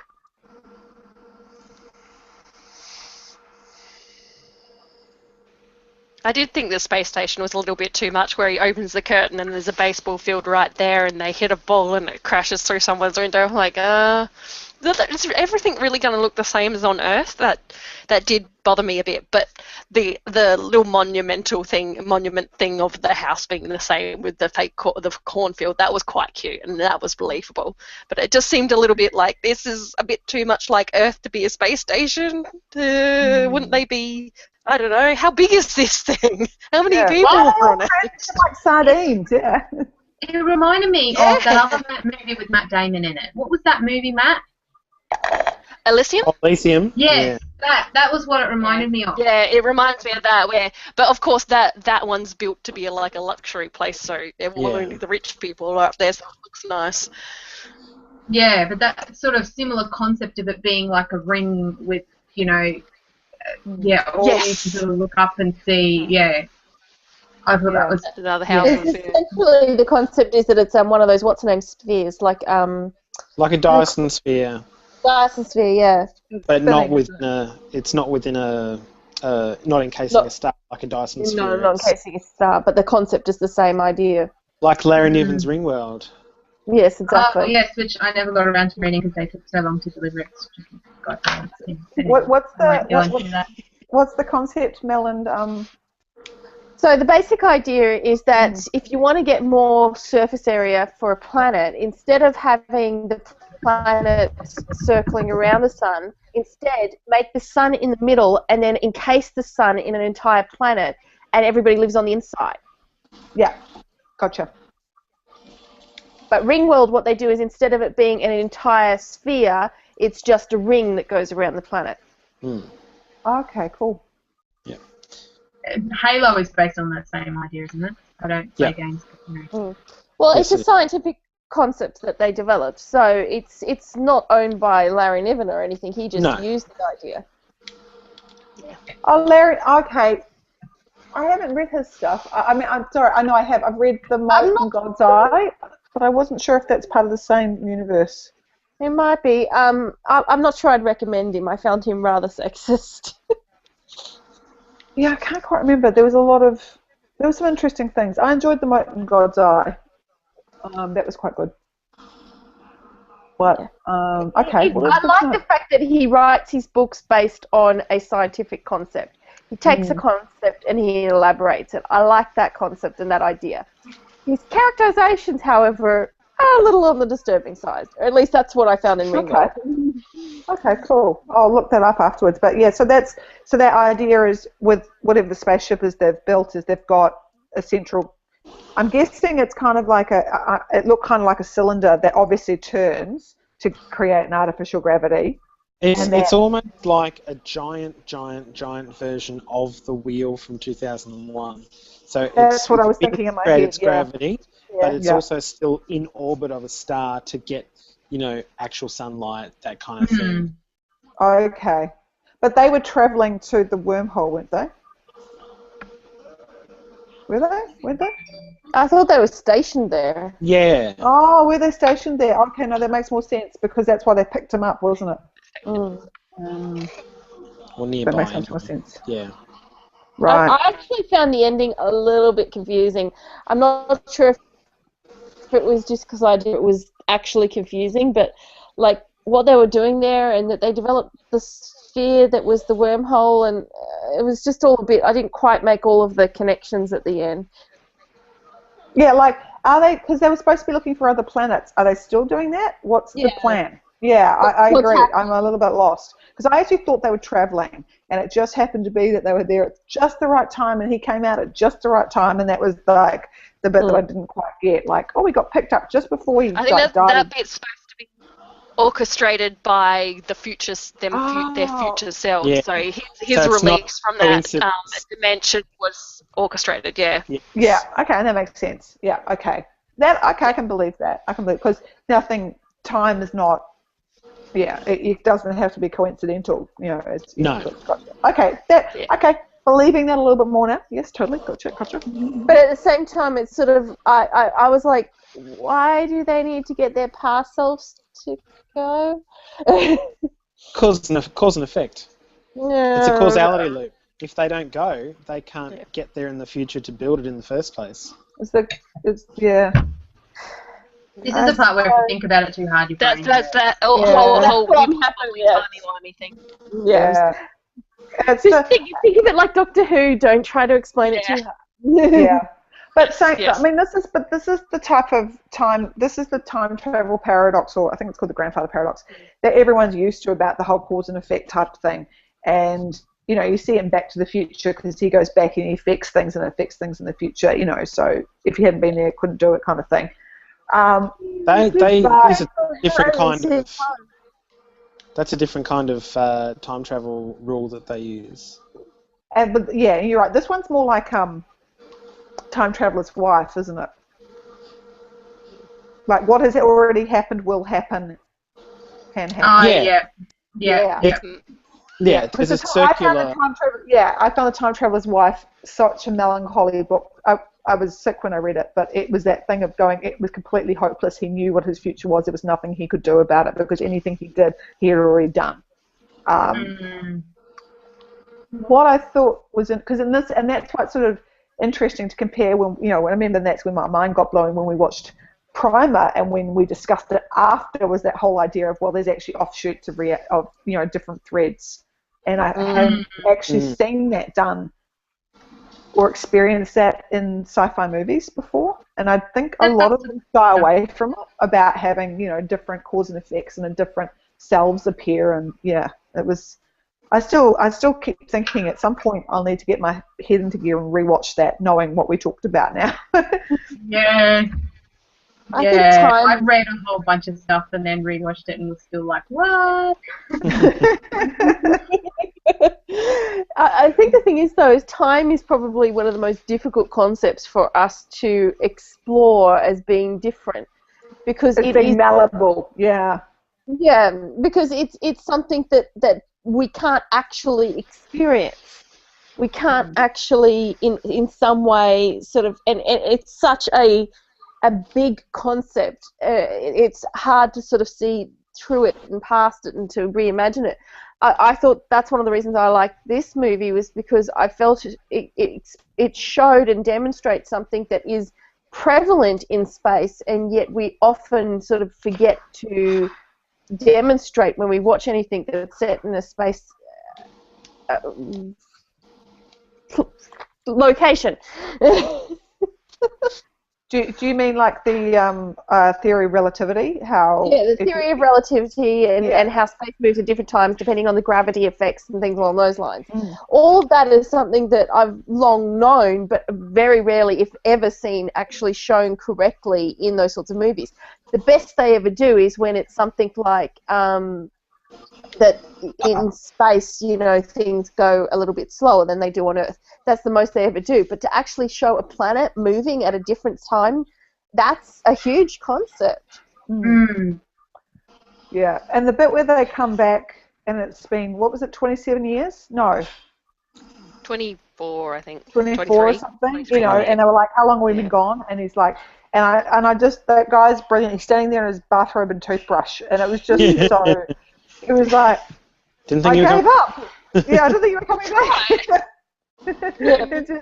It's like you kind of like disturbed him in his routine. It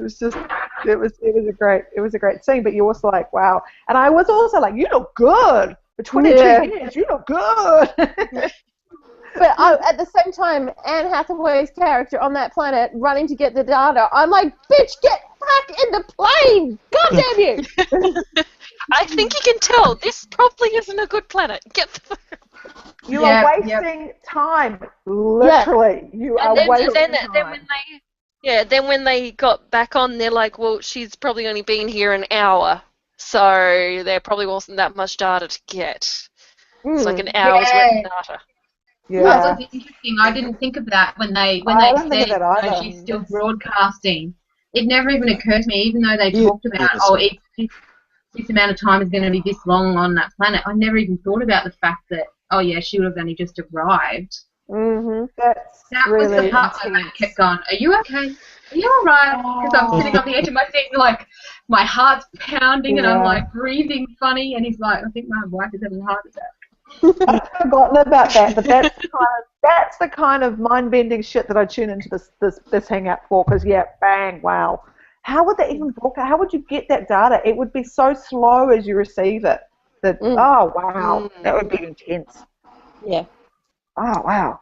And that's part of the problem with it all. Like, that stuff, that's why I was like, oh, that scene, that whole bit with the tidal planet, that was why I love this movie. I was like, yes. And I just love seeing the tides too, because it made complete sense. Because yes, you've landed on a water planet that is this close to its light source. Of course, has the gravitational pull, and water being as light as it is. Of course, it's going to be massive. And not just that, there's no land to kind of break up the waves. Yep. And it was not hilarious, but I thought it was interesting how. They got off, and it was very, very, shallow where they were, because, of course, it's all just in these huge waves that are coming at them, and, one wave, I don't know, it might have been one, it might have been many moving around, and it was really, really interesting. Oh, the whole thing was just heartbreakingly heart-pounding. Yeah. Mm. Yeah.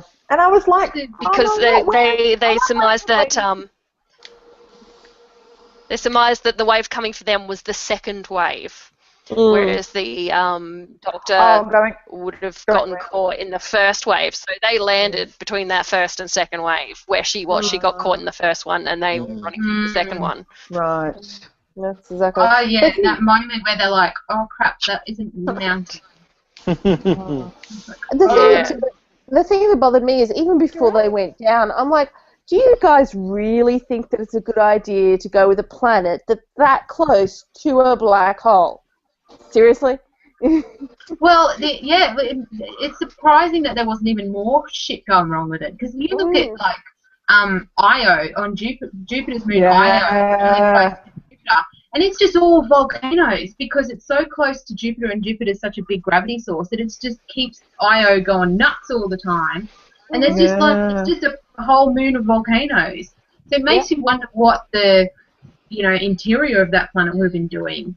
And I guess it was surprising it still had water in some ways, because at that point when you were as close as you were to the sun that was being sucked into there was a star that was being sucked in, you'd just be like, the radiation, the protecting magnetic field would have gone, it would have been like Mercury. Yeah, it would have been radiation central. Yeah, like Mercury. It might. I mean, it's hard to know. We don't know quite how big the star was relative to the size of the planet. But like, you only got to look at our solar system to know how rare it is to have a iron core to give you a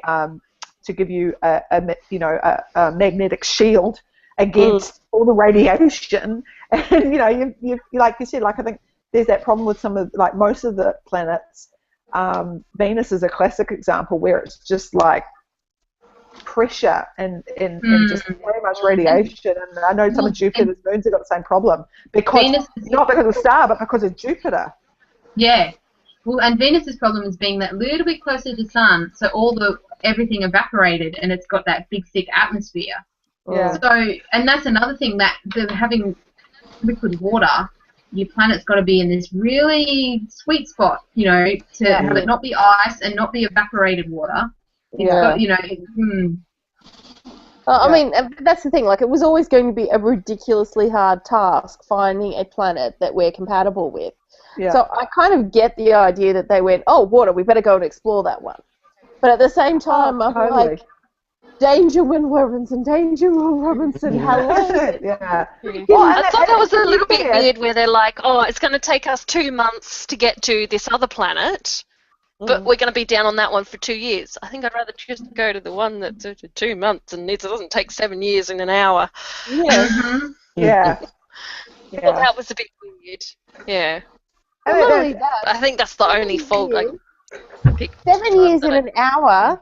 If you go to populate a planet that's doing that, what's happening to the universe while that's happening, and you're actually traveling at this ridiculous speed, essentially, through time? Oh, wow. I mean, come on, you could actually get to the end of the universe in 100 years. What was that? You're right, Kat. Sorry, Matt, I don't want to sound like I'm pulling it apart. I'm just talking. She just barked.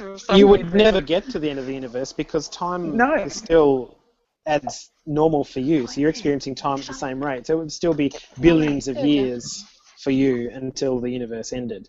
Oh, no, I don't mean like for me as an individual. I was meaning humanity as a race. And I wasn't actually meaning like the end of the universe. I was more meaning how the universe is expanding, and then is predicted that it will then start to contract. Looks like it won't now. Yeah, I heard it's going to keep expanding. Some more recent research. There seems to be some energy coming from somewhere that is just enough to keep it expanding. I thought we were just still expanding. Like, we're still on the. I knew we were on the.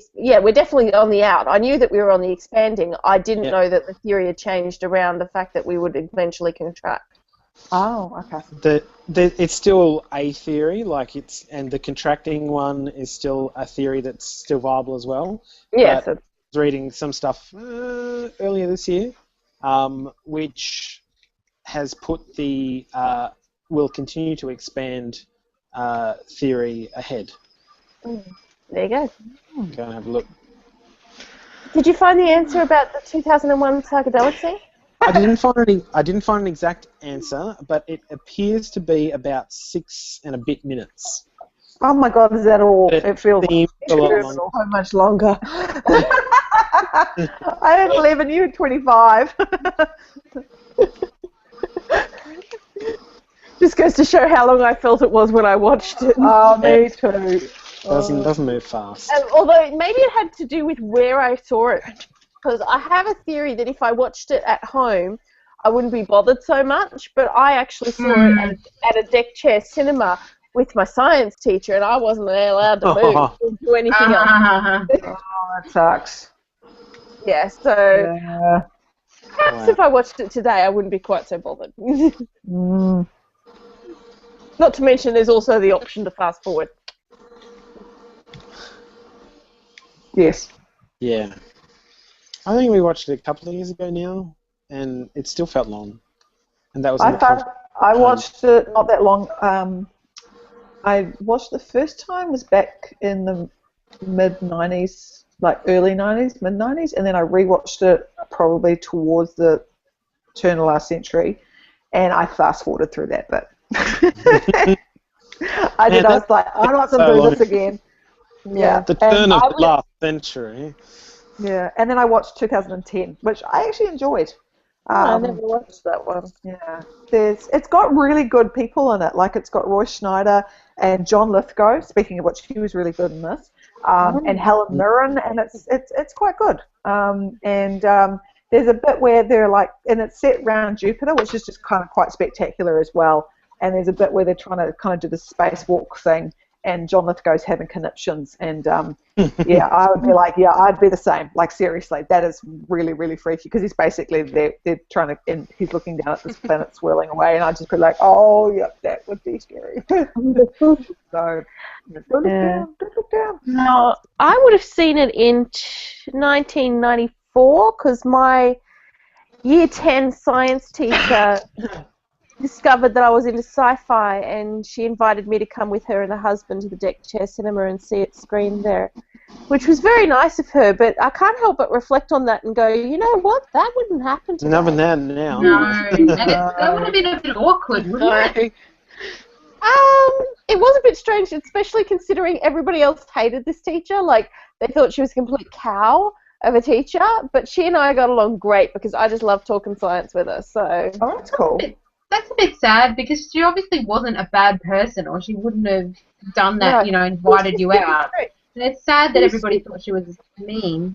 She was she was super strict, but that never bothered me in teachers because I was a good girl.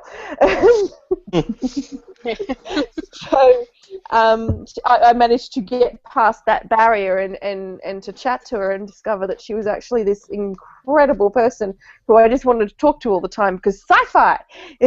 Yeah, very cool. Well, I didn't have anybody else to talk sci-fi with, so. Well, now you have us. Yay! Yay. I was actually thinking about that. That's something we need to try and do more of this year with Land Down Under. We did do many sci-fi books, if any, in this last year. We're doing, we've got Ancillary Sword coming up, which is cool. That's And Matt reckons he's not going to get them read in time. You guys have to, help me nag him. I can't read. And I'm not going back to work for like 2 weeks, so all my, reading time I have. Focus. All the time that you could be spending reading, you're spending playing Xbox. That's what I was going to say. You're sitting there in front of the Lego Batman there, Matt, and you could be... Reading is but one of my pastimes. That's true. I'll give you that. Actually, I've just started The Martian, and I'm doing it an audio book. And my plan is to combine it with the crochet so that I can do both at one time. There you go. That's what you should do, Matt. Listen to an audiobook while you play your game. Crochet? Oh. I don't even know how to crochet. Especially with a game like the Lego one, where like it's not like it's a game with a story where you have to hear the characters talking. There's You a know. story. There's a story. Yeah, that I'm there is, missing. but don't they just make the little noises? They don't actually talk. No, they started talking about 3 games ago. Yeah, Oh. there's aspects where you have to listen. Yeah. Which They I got didn't the- like, actually. I preferred it when they just did the Yeah. Since But- that you don't know how to crochet, I'll send you a YouTube video. My mum knits, so I should know, and my mother-in-law crochets and does just about every other thing with a needle, but not me. I can crochet. I I just cross haven't done stitch. it in a very long time. I used to cross-stitch. That was a long time ago, though. Oh, nice. Cool. How long Couple of ago? lessons. Cool. I've never known you to do it. Yeah, it was in primary school. I used to myself. I have someone very content here. Oh, Kim. Oh. Well, I can just see these jowls. Very happy. It's just upside down head. Okay? Yep. She's content. Cool. Well, is there anything else about Interstellar that we haven't covered, or that people can think of that they wanted to chat about, or thought was cool, or was questionable, or was interesting? The only other thing I was going to say was the music, because I'm a quite a fan of Hans Zimmer. I like his stuff generally, and a friend of ours went and saw it, and they were like, "Yeah, I really loved the movie, but what was up with the music?" And I'm like, "I thought the music was awesome." And I was like, I didn't notice the music at all. Yeah, I'm not a musical person, so I didn't Actually, even I didn't really notice the music, which means it was probably pretty decent. It didn't stand out, but if it was bad, I would have noticed it. Yeah, So it didn't stand it out, was but that doesn't appropriate. mean. Yeah, it didn't stand out, but that doesn't mean that I won't. It definitely doesn't mean it's bad. It means Yeah. it actually means it's good if it didn't. If Yeah. good. There was Yeah. a lot of Generally in movies like this, I don't notice the music much unless it's bad. yeah. It used a lot of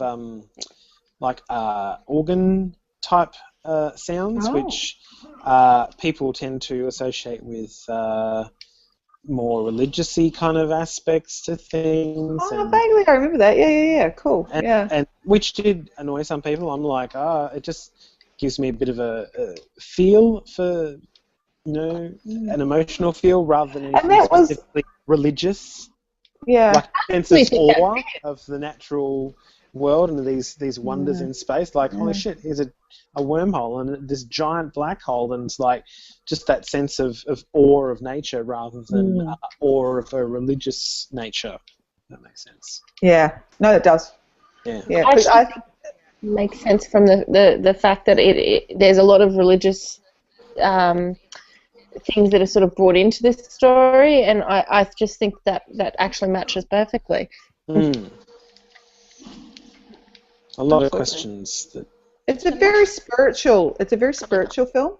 You know, if you think about it, it's look at humanity and love. Sorry about that. I'm being very conscious of that myself, Kim. I would have expected better than that. You know. I just went, I got to get my screen out the way to look behind on my phone.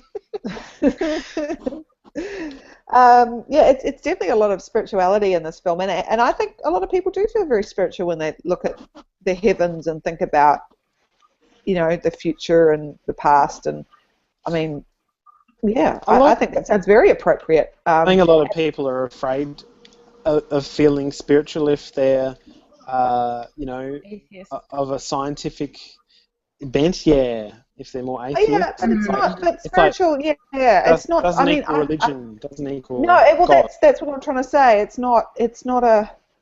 I feel you can be spiritual about the majesty of the universe, and I me feel that way. Like if I watch something that's been narrated by Carl Sagan or hear Neil deGrasse Tyson talk about something fascinating. Did I go around the wrong way? Sorry. I nearly cried just watching Cosmos a number of times, just because of what things. Like, and by nearly, he means actually. Okay, I actually. worship at the altar of science.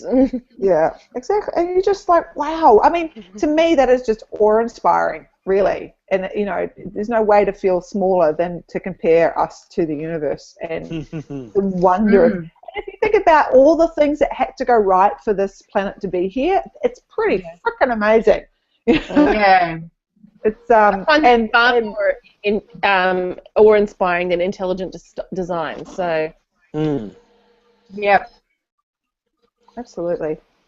And to think that it probably has happened in other different ways elsewhere, that it's going to be, you know, really difficult for us to meet. Maybe we will, maybe we won't, but it's just hard to know whether civilization will peak at the same time another civilization and we can actually get on the same, you know, wavelength at the same time. Because, you know, it's just, as you know, our timeline and the grand timeline of the universe is so small. It's just again, that's really awe-inspiring to think about. So yeah. Or we're the first civilization. Yeah, I mean, who knows? Or we're the last. That's depressing. True. It's pretty amazing. But on music, Hans Zimmer, it's whatever the Batman is with Heath Ledger as the Joker in it is incredible, the music from that one. Yeah. He's got these strings that he has, like, he just plays them and gets them tauter and tauter and tauter because it's just, it's spine-chillingly great. The amount of tension is just built up. He's so good. Yeah. So good. Oh. And Inception. Inception was, for that. There's one particular track which I listened to over and over again. It's called Time, funnily enough. And that's another one of those things. Sorry to be the music person again. That's all right. I am too. I can listen to that track and get that sense of awe again about just like the feel of that music just captures time as this huge scale thing that we, you know, have only this limited concept of understanding as humans about how time works and how we experience it. And, man. I'm missing out on the best part of the conversations, aren't I? Did you just freeze? What's happened? I just came back. Oh no! We were just talking about Matt was just talking about some of the music from Inception and saying there was a particular track called Time that he found very inspiring. Very moving. I still haven't seen Inception. It's really good. I know. Interstellar is the exploration out there. Inception is the exploration in here. I know I need to see it. I don't know. It's one of those ones that after the sort of the initial hype, I never got around to, if that makes sense. I went and then the hype died down, and now it's become part of like our culture. Like people talk about it, and so I need to see it because I'm missing out. But I think it'll be. I still think it'll be very good on home video. You know, like I did see it at cinema and I did really enjoy it. But I still think it'll be very good on the TV, and in fact, give you the opportunity to kind of rewind and understand concepts a bit more. It's got great people. He uses such good people, and like he uses the same people quite often. I'm thinking, like Michael Caine was in this one, and I'm trying to think if there was anybody else in this. Oh, Anne Hathaway. He's used her before. Catwoman. Yeah. Michael Has he Caine. worked with Bentley before? I don't think so, you know. Bentley. No. But like he really likes Joe Gordon-Levitt. Yeah. Who was in Batman, and he was in Inception. Cillian Murphy's been a stack of his stuff. So you'll see a lot of the same people, which is really nice because I think the other one who does that quite a bit is Danny Boyle, who uses a lot of the same people, like Ewan McGregor's and a lot of his stuff. And it's kind of nice to see a director who kind of creates interesting roles or finds like I guess like a troupe of actors, you know, to quote Name of the Wind and that, you know, he uses a troupe and he'll pull the right people from the troupe and they trust him and he trusts them, and I think that's why his films also become so great. Yeah, which is really Good cool. collaborations. I think Joss Whedon does that as well. Has like his group that he uses. Joss Whedon does that a lot. Yeah. Very cool. Yeah, now I want to watch Inception. I came back from Interstellar and I actually have been wanting to watch Inception for a long time. I think I might make that a movie to watch in the next couple of days. I think I might buy it. I need to go back and watch Memento again. It's been such a while. That has stayed with me. But that has stayed with me for, what has it been, 15 years since he made that movie, and it has stuck with me. I've been like, wow, that's such a good film. Which movie? Memento. Oh, okay. Sorry, went out again. Guys, I'm going to go because this keeps happening. Before I go, I know that it's not a normal hangout, but don't forget that Olivia has a vote up on the page, currently tied. So I don't know what to go for. I don't know what to pick. Can I make a suggestion that you pick the non-NK Nesbitt one, because we have read her already with Vaginal Fantasy, and the other author is new. Okay. You mean NK Jemisin? I think Jasmine. Yeah, we read. There's one in Africa, and then there's the other one, which I can't remember. Yeah, that one. The Killing Moon is the NK Jasmine one. Killing Moon? I can't remember which one I voted for. And who and the other one is one I haven't read before. We haven't read her before. Yeah. Whose Fears Death? We haven't read that also. So that's my suggestion, just because I would prefer to try someone new. I really like Jessamine. I can't say her last name, but anyway, I really like her. But I'm interested in trying someone new. But that's just me saying my opinion. By the way, you don't have to listen to me at all. Before you go, I want to show off my Christmas present that Matt got me. Oh, please do. Let's have a look. Hey, it's just one. Oh, you got it! Hold it up a bit higher. Matt, you are a great husband. That is a great gift. Look at the dust jacket. Okay, it opens up. On the inside. The dust jacket is a poster. That's so good. I'm putting it on you. I don't know if I can. Is everyone seeing Kirsten now? There you go. Oh, that's so cool. Oh, I love that so much. There's so many good books that I want to get that. I heard it's great. I haven't started it yet. I haven't started. Ancillary Sword yet. Yeah, I'm not allowed to read any. I'm currently finishing this baby book I'm reading, which is by an economist, which is awesome. Sounds exciting. It's really good. It got recommended. I was listening to. Does anybody else listen to Radiolab or Freakonomics? No. Yeah. So she was on a Freakonomics podcast, this economist, and I really liked it. And it turns out she wrote this book, and it's called Expecting Better. I've got it here. Anyway, just for those people here who may be having another baby or may have a baby at some point, it's called Expecting Better, Why the Conventional Pregnancy Wisdom is Wrong and What You Really Need to Know, and it's by Emily Oster. And it's great. It's so great. What have they said is wrong? I was going to say, what do you really need to know? Okay.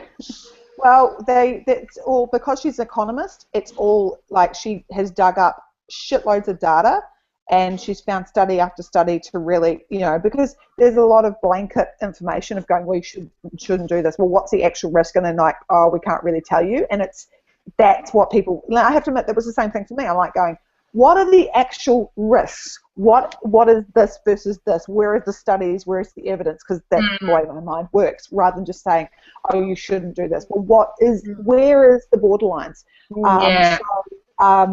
But the last one I was just reading, which I was reading yesterday, was interesting, which is about bed rest. And many doctors are still prescribing bed rest, even though it has been proven for the last 10 years to be ineffective and, in fact, can be a danger to most women. Yeah, I've heard that before. Still being prescribed. And it's been tested, it's been study after study, because what happens, and I'm actually talking about this with our sonographer today, is that it takes a long time for this stuff to permeate into doctors' heads, and it just gets it's like law, basically, and they kind of just believe what's, instead of like looking at the convention, there's a GPs, right, most of the time, so there's a lot to take in, let alone just pregnancy stuff. So they're trying to advise people about kids, about, I don't know, about your heart, about all kinds of stuff, but so they don't kind of refer back to what the newest studies are. And we had the same thing when I was going through IVF. I'd be like, well, what are the actual percentage chances here? What is this compared to people who don't have a problem? It's just, and the actual lack of actual statistical data I found like really frustrating, because I'm going, well, this doesn't actually help people when they're trying to decide whether to spend thousands and thousands of dollars or not. It's not great. And we finally got it narrowed down to one thing she said, and she was like, 90% of people who it will be successful for will be successful within 3 attempts. And we're like, that's a statistic that we can take and we can apply. Thank you for what. So you can kind of go, well, here's at least I'm setting a limit on what you're gonna, Yeah, and that was the one thing, like, because I was like going, well, what is this, compared to this person, and what is it compared to normal? And you also realize that it's, and this is what Emily Oster talks about, it's actually really difficult when you're dealing with pregnancy to actually kind of get a lot of live data tests, because you don't want to put people at risk. So there's also one problem as well. So it's just really, really interesting. One of the interesting parts was around alcohol consumption, and actually that it is, the statistical evidence that it is perfectly fine to have a glass of wine. Oh yeah, I did. 2 to 3 nights a week. The reason why you don't is because you don't want people saying shit to you, and that was the only reason I didn't. Like, I had a few glasses at home, but like if I went out to dinner at a restaurant, even though I was like, I really would love a glass of wine with this meal, I was too scared to, because I was like, especially when I was really big and it was very obvious that I was pregnant, I was like, I don't want to deal with people looking at me and giving me dirty looks, even though it shouldn't matter what some idiot that doesn't know me thinks. I still worried about that. I still was like, I don't want someone to see me having a glass of wine and think bad things about me. I get that, and that's the thing is that. But they can people can also be really judgmental. Yeah, sorry, people can always get up in your face and ruin your night just because you're doing things. Because there are people like that, and you don't want. It's just like, you can like mind your own business. But and that's what's nice about this book is it's actually given me evidence, statistical evidence, that if someone did do that to me, I can basically say, well, it's actually been scientifically proven through many tests over the last 30 to 40 years that this to this. Now, if I was having 8 drinks a night, I am putting my baby and my health in trouble. But if I had a glass of wine with a meal, and that was the 2 things that they drove home. She drove home, and that's what's been told, is that it's how fast you drink it and what you drink it with. So they say that don't drink it, you should drink it slow, like space it out. So you can't do shooters or anything like that, but you can, if you have a glass of wine or beer, it's perfectly safe. Have it with food. You can actually drink a lot more when you're breastfeeding than what people think, because it doesn't go through your breast milk as much as what people seem to think it does. And but anyway. Yeah. But I was really drunk when I was pregnant, but I just didn't know I was pregnant yet. I don't know if I told you that. I went to my sister-in-law's tennis party, and I was so drunk that we were in a hotel. I was lying on the floor of the shower for like an hour with the water running because I couldn't get up. Were you with him? Were you having to get her out of the shower? And I would have probably been 1 week pregnant, 2 weeks pregnant, something like early enough that I hadn't even skipped a period. Like, I didn't know that I was pregnant, but it was like later on I went back through the dates and went, oh shit. Oh. Well, according to the data that I've been finding out, that actually that is that is fine because actually you can't the damage you can do at that point is very minimal. It's when it gets into the later, Yeah. 5, 4, 5, 6, then it gets. I can't remember what the exact weeks are, but it's there. Anyway, that's the book I'm promising that I need to finish. Then I'm going to get back into Ancillary Sword. Then I've got my Secret Santa book, and I've got the book that Mel gave me, The Clockwork People, and I've got the I've got so many books that I want to read. I went and borrowed a stack from the library. It's really good. I've still got going away, but Sorry, Kim? Sorry, Kim? I've still got 2 more weeks off. So I've got 2 weeks to myself now. Been away for 1. Nice. Yeah. I was looking at next month's Vaginal Fantasy book too, and I reckon it looks really good. I think so and I've too. been skipping a lot of them, but that one actually, I really want to read it. Maybe because it's not the same old stuff that we've been reading. Remind me, because I think I thought the same thing, because I've skipped the Wolf, Blaine and Mistletoe one. Is it in the 1920s or 30s? Spears of Grass, is it? Yeah, that's the Spears one. of Summer Grass, something like that, yep. Yep, that sounded good. Yeah. And it doesn't sound, to be honest, it doesn't sound like a vaginal fantasy book like Sexy Times, but it just sounds like a good read. It sounds, yeah. I think that's why I want to read it. It's just something different, and I'm interested in trying something a bit different. Felicia said on her blog for the old book that it was a Downton Abbey theme for the next month's book. Oh. Yes, that's what she So obviously it's that era, but it's something to do with Africa, isn't it? Yeah. Isn't it about her going to Africa? Yeah, I don't know. It's upstairs. I don't have it in front of me, but it's something along those lines. Yeah. I actually got confused because I was like going, I thought that book that Liv had put up was about Africa. Is it the same book? Can I do 2 things with one? The same book with 2 stones. I think that this one's a bit more like it's white people in Africa, whereas the ones that Liv has put up are written by African Americans, and some of them are set in Africa. And specifically, I think the Who Fears Death one is set in Africa. Yeah. Yeah, I did see that. Yeah, A Spear of Summer Grass is set in Africa. What does it say, Kim? Heiress. Heiress, yeah. Spear of Summer Grass is the daughter of a scandalous mother, Delilah Drummond, is already notorious, even amongst Paris society, but her latest scandal is big enough to make even her oft-married mother Blanche. Okay, Delilah is exiled to Kenya and her favourite stepfather's Savannah Manor house until gossip subsides. Selah is the crumbling, sun-bleached skeleton of a faded African dream, a world where dissolute expats and bolstered by gin and jazz records, cigarettes and safaris. As mistress of this wasted estate, Delilah falls into the decadent pleasures of society. Against the frivolity of her peers, Ryder White stands in sharp contrast. As foreign to Delilah as Africa, Ryder becomes her guide to the complex beauty of this unknown world. Giraffes, buffaloes, lions, and elephants roam the shores of Lake Wanyama amid swells of red dust. Here life is lush and teeming, yet fleeting and often cheap. Amidst the wonders and dangers of Africa, Delilah awakes to a land out of all proportion, extremes of heat, darkness, beauty, and joy that cuts to her very heart. Only when this sacred place is profaned by bloodshed does Delilah discover what is truly worth fighting for and what she can no longer live without. That sounds good, doesn't it? It does sound good. Sounds good. Cool. Well, my library had multiple copies of it too, so I would say... Yeah, I borrowed it from the library. Yeah, it seems like it's a reasonably prevalent around the place book. Probably helped by the fact that it's probably in the literature section rather than being in the sci-fi fantasy section. Yeah. Yep. Typical. All right, guys, I'm going to head off. So I shall see some of you, I assume, next week for Vaginal Fantasy, and then the rest of you in 2 weeks for Movie Watch. Oh, yeah. Yep. And my copy of Saga came today. I read it last night. I was up till like midnight reading last night. Yeah, I saw your rating when I logged onto Goodreads today. Oh, it's so I pretty. didn't write a review because I was like, what do I say that I haven't already said about all the other ones? But it's just awesome, you know? It's a good read. Just read it. Oh, God. Because I know so many of you go. I can't do a spoilery review, so it's kind of like, just give it the 5 stars and move on.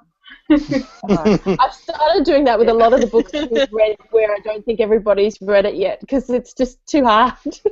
Yeah. Trying to say something yeah. that's not spoiling. Did you guys see what G got for her brother, the saga, like the complete? Yeah, the big hardcover. Oh, that Yeah. was The hardcover, yeah. I think that when it gets further along, or maybe when it finishes, I'm not sure. I'm going to look to get something like that because I haven't bought the hard copies. I've only got the digital ones, and Yeah, I think one day I might like the hard copy. Yeah.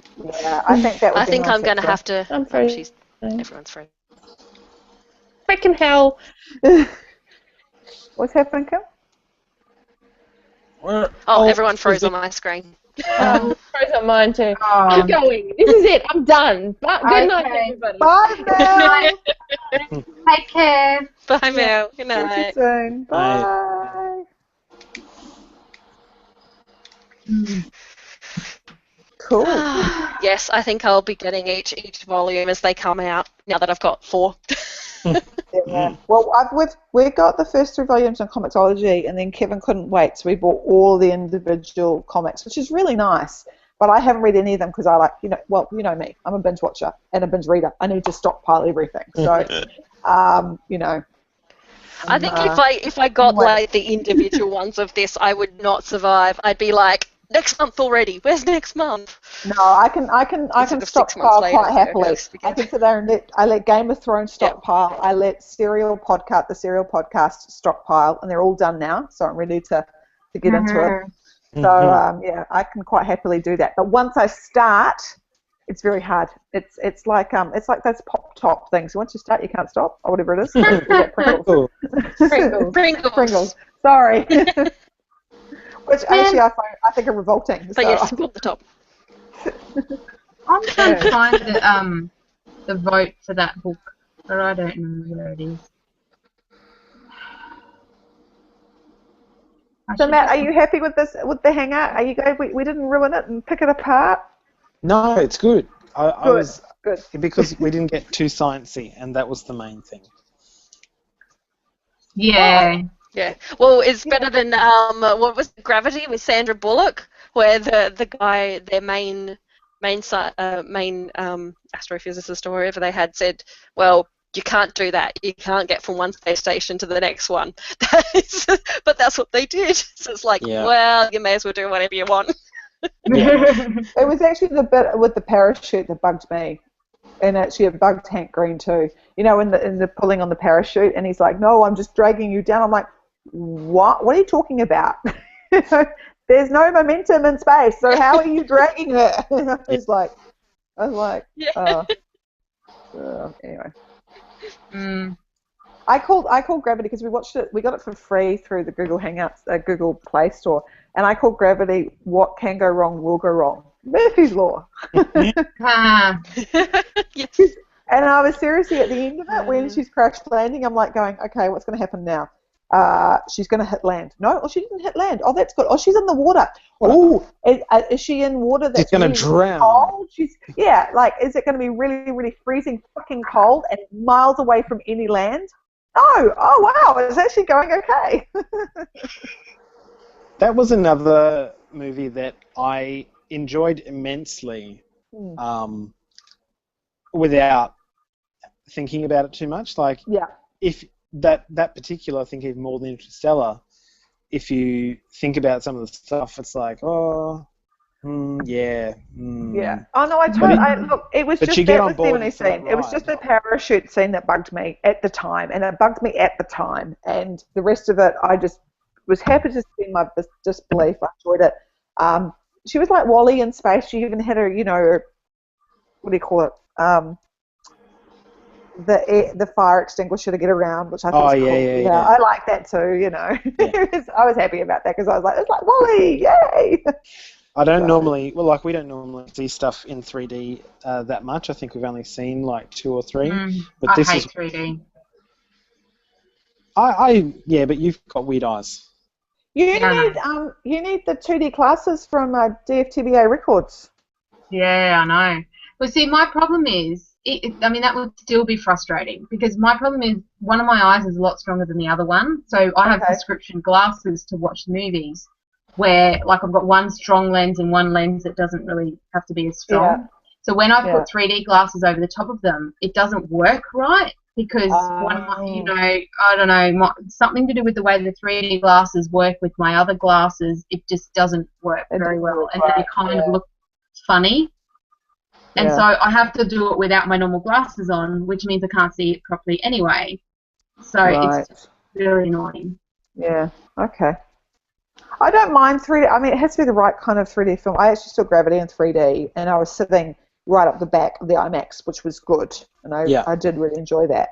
But I went and saw Star Trek, and we were too close to the screen. I was doing this, you know, I was like, this is just, you know, I like to be just entertained too. I don't want to have to be an active participant in the story. Too much work. Yeah. Oh, what's going on over there? I was just like, oh, this is just annoying. But I was desperate to see Star Trek, so I was like, oh. I'll see it in 3D. I'll see it here. Yeah. I thought the use of 3D in Gravity was well done because it wasn't. There was not really too much in the way of like, we're just going to have this in 3D for the sake of it and have stuff flying at you. The main part I enjoyed was just the sense of depth that you got from like, holy shit, I really feel like I'm in orbit, and it's a long way to Earth. Yeah. And there was one other part that I remember I thought was really effective was where she goes into the space station and all the like junk of the space station, like boxes and tools and stuff, is all sort of floating there, and she's got to sort of, you know, make her way through that. And I thought that was a really effective. It wasn't just like, let's have stuff flying at you, but it was like, I felt like, oh, I have to dodge this because it's kind of in the way. Yeah. I thought that was really effective. I agree, and I think that's why I enjoyed it, because it's not, like you said, like, it's not a movie that's been made to throw stuff at you. It was there to kind of like, if you want to feel like you're experiencing what, you know, an astronaut or a cosmonaut would experience, this is as close as you can get to it. And having the screen so massive at the IMAX and having that opening scene with the Earth, and then seeing that was my favourite bit in 3D, was just seeing the Earth, feeling like, you know, you could see little George Clooney, seeing the space station. It really felt like you could go, okay, you know, and we talked about that spiritual side of it. I felt that at that point. I was like, wow, you know, I remember going, wow, when I watched it, and just really feeling like we're such a small part, and we're also an amazing being with what we can do, you know, what we've built and how we can do this, you know.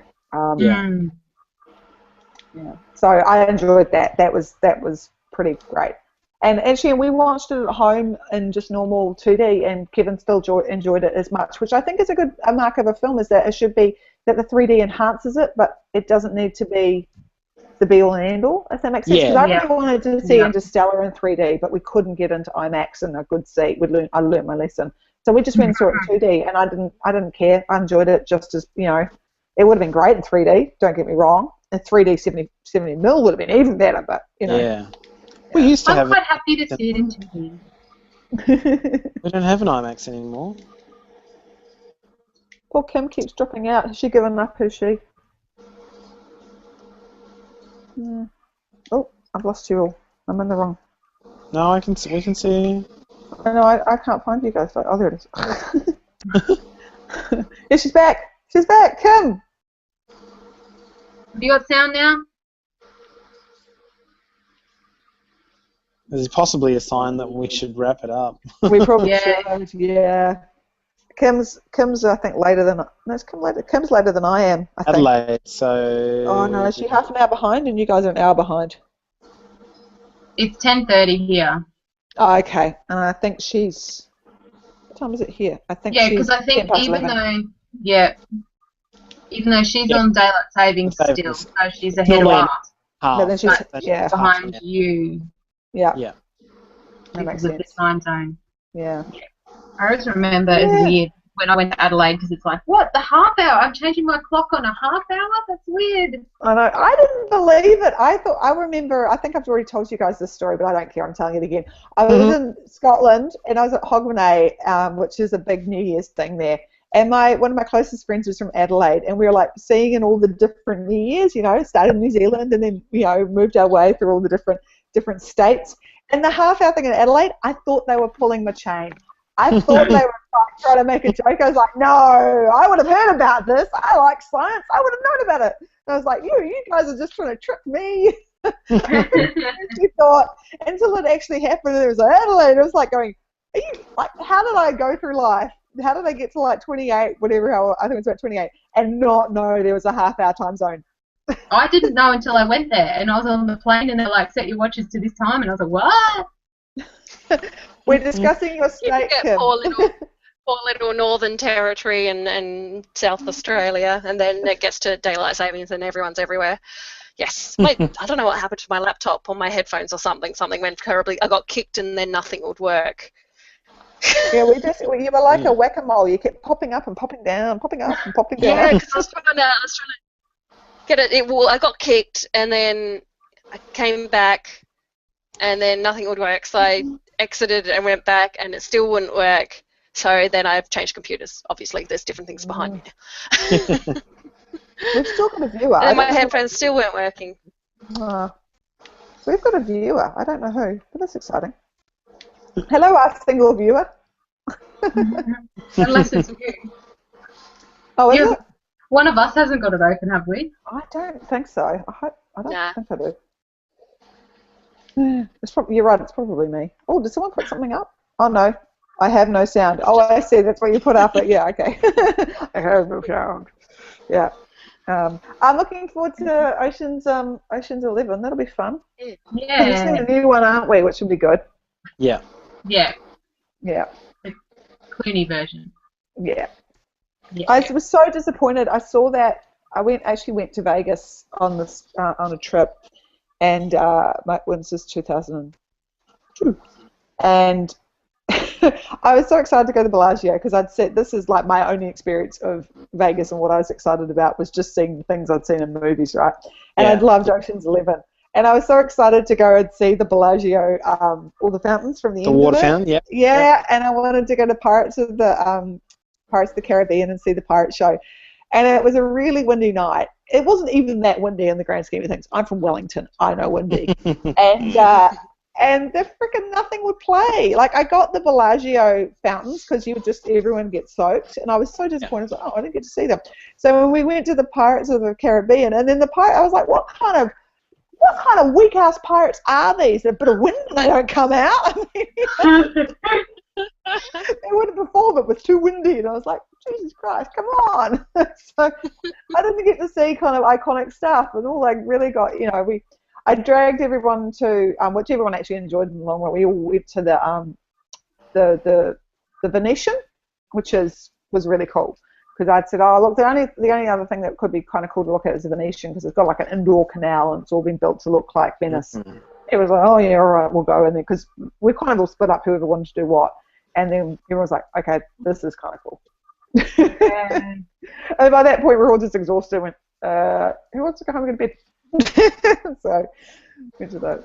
Yeah. But the Bellagio was cool. And I don't know if you ever remember that, but I'll remind you guys in the Skype hangout. But there's when Carl, no, it's played by Carl. When Saul walks in and you see all the amazing glass sculptures on the ceiling. Mm-hmm. I remember seeing that. I never noticed them in the movie, and then I was there. I was like, "What the hell is this? That is amazing!" And then you do see it. I saw it in the movie afterwards. I don't know if anyone remembers those, but look for them. They're incredible. They're basically like Belique kind of glass stuff, like, sort of Art Nouveau or looking vases, and the ones I mean. It's all like all over the ceiling, and it's made to look like this amazing garden of flowers, and it was just incredible. Yeah.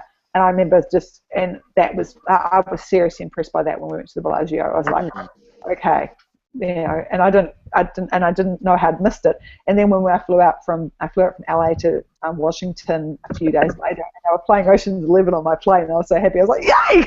So, and I was like, oh my God! So very cool.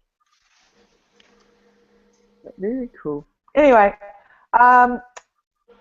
maybe we should wrap up. Anyone else anything to share? Anything exciting? No, everything. No, we're all boring. Okay, cool. We'll have to do that. I keep wanting to call it Ready Steady Cook, but that's not right.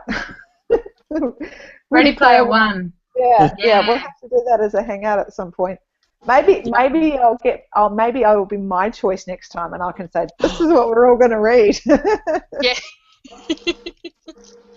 Or Matt will get pulled out. Is it? We're all going to do this because that way I've already got it. I would be ahead. That'd be good. Yeah, that'd be nice. Yep. Yeah. You have to actually read it yet, though. I know. I think I'll read that one fairly quickly, though. Yeah, it's a quick read because I couldn't put it down, but I listened to the audio. But I was like, what can I do around the house that I can keep my headphones in? Yeah. And I'm quite lucky because I've read the one you chose, Kirsten. I've already read that. Oh, so, the Air Affair. Yeah, and I'm going to ask my friend to borrow her copy, and I'll just kind of refresh my mind and go through it, so sort of skim read it. Because I've read, I think, about 4 of the sequels, so I'm kind of got to remember. I want to remember what happens in that book and not start referring to stuff and spoiling it for everybody else and going, oh, you know this, and you go, they haven't in book 3, Sarah. Thanks. Yeah. So, yeah. Anyway, I'm going to wrap it up because there's people who have to be up early in the morning for kids, I'm sure, and then there's Kim, who's got dogs. Yeah, I keep waking up at 6:45 because for a week, my nephew, that's when the sun rose, so that's when you got woken up. Hey, you were lucky. I was going to say, you don't live in Queensland. You don't live in Queensland. It's just bang. Auntie Kimberly, it's sunny time to get up. All right. Not like you're not awake by then because he just goes, he talks and talks and talks, and if he's not talking, he's just making some kind of noise all the time. But the good thing is you can leave him in the bath by himself because he doesn't stop talking the whole time he's in there. So don't worry. It's like if he goes quiet, it's usually because he's done something wrong. So if he goes quiet, it's usually a bad sign. Oh, he's doing something naughty at the time. Yes, he's doing something naughty. We were staying with my brother, and we were sleeping on the east side of the house. And so Xander was waking up at 5 o'clock both mornings that we were there. And we were staying, because there weren't that many spare bedrooms, we had the cot in our room. Yeah. So, it was like, instead of, like, usually, he probably wakes up at 5 o'clock in his bed and realised that nobody's come to get him, so he goes back to sleep. Whereas because we're in the same room, his little face pops up over the porta cot edge and he's looking at us in the bed. Like, I can see you. Come and get me now. Oh, my God. You can just see his little face, and it's probably about this much. You can see his little, and he's like... You didn't have a wardrobe there or anything, did you? I had friends, when we got married in NZ, and they'd actually done this a couple of times, they hired a house down the road, and it had a walk-in wardrobe, so they put the porta cot in there, closed all the doors. And then it was great because the kids slept because it was dark. It was dark, and then it was like, well, we're ready to get up. Then you'll get up. Yeah, that was we were in a spare bedroom in my brother's house, so no walk-in wardrobe in the spare bedroom.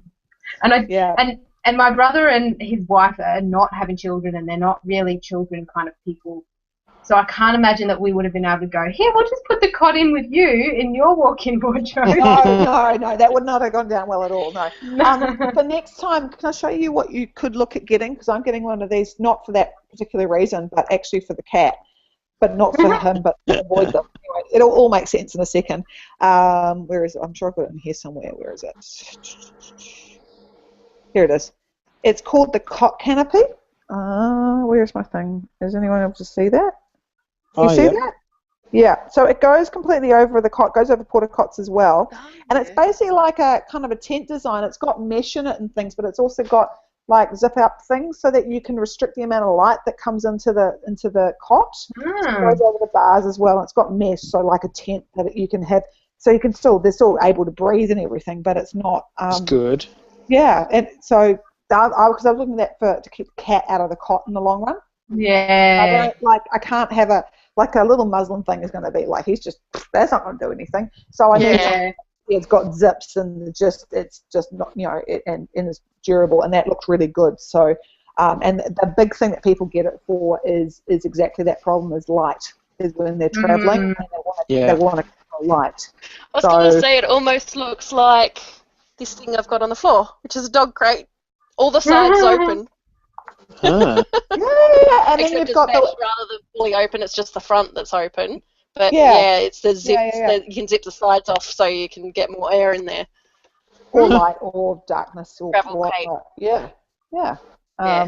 So it's called cot. Yeah, they call it cot canopy, creating nighttime when it's light time.